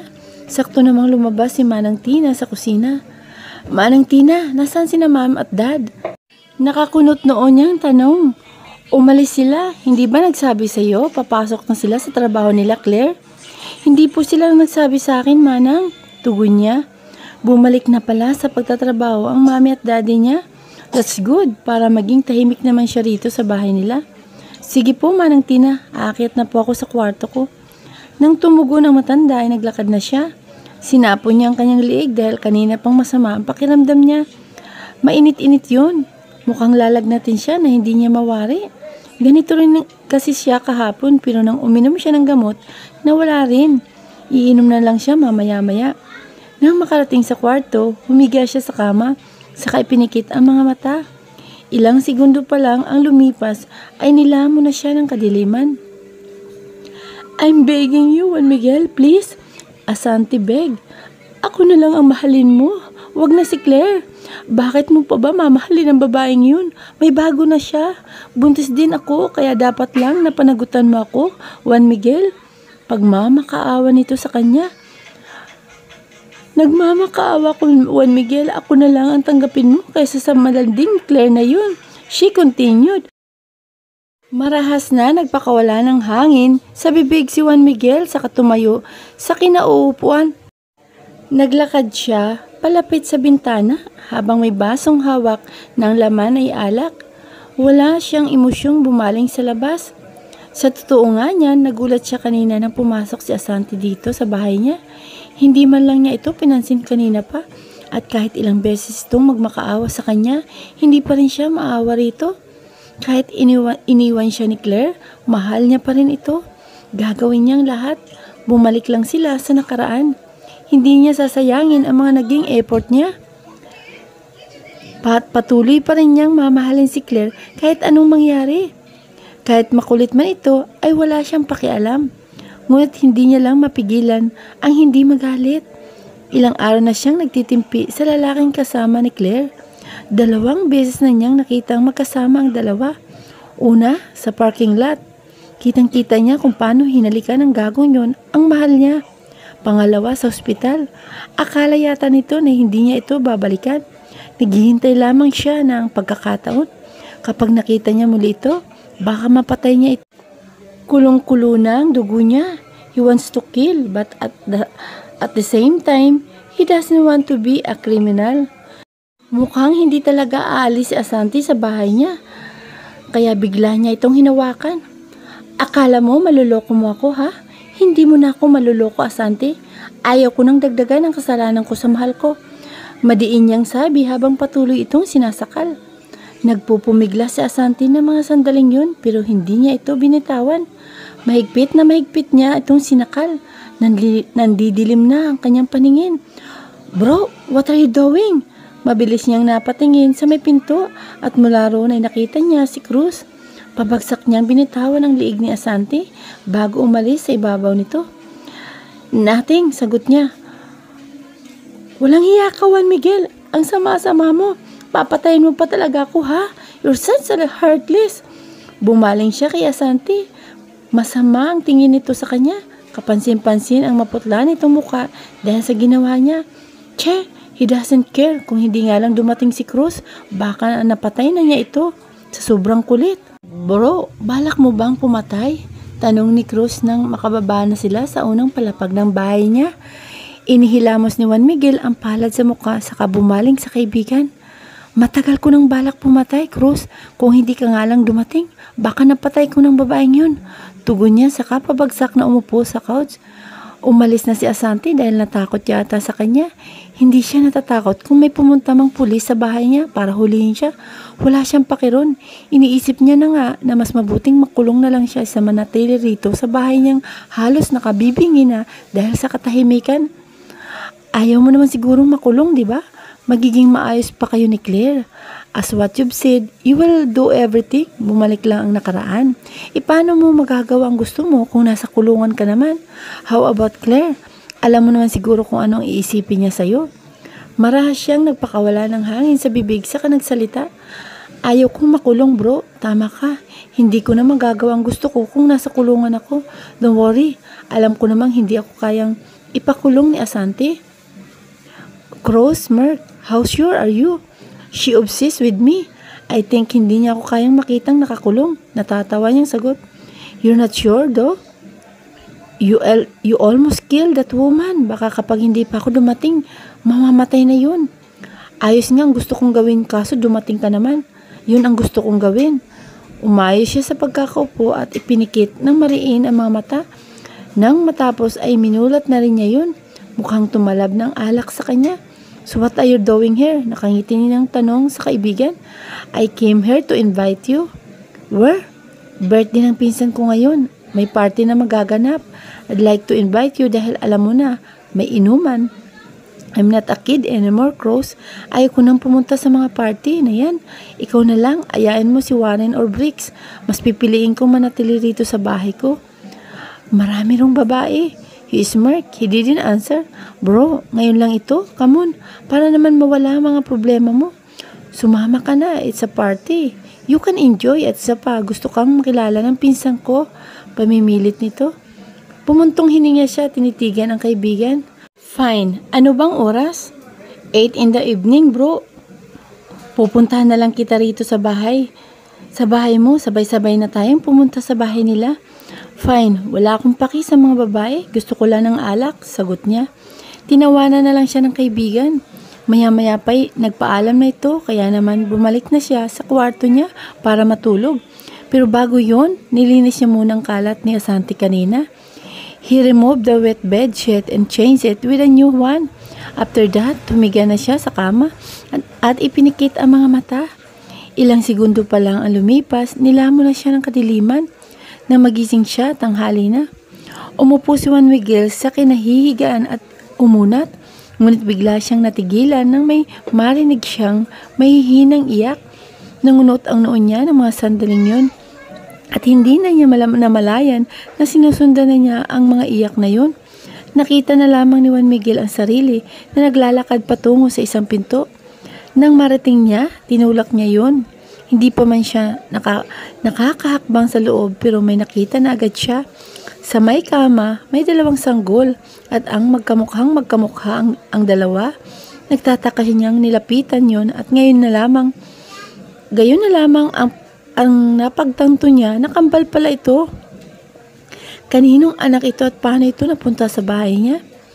Nandiyan na si Mami. Wait lang mga anak. The boy sounds familiar at mula sa banyo lumabas doon ang isang babae.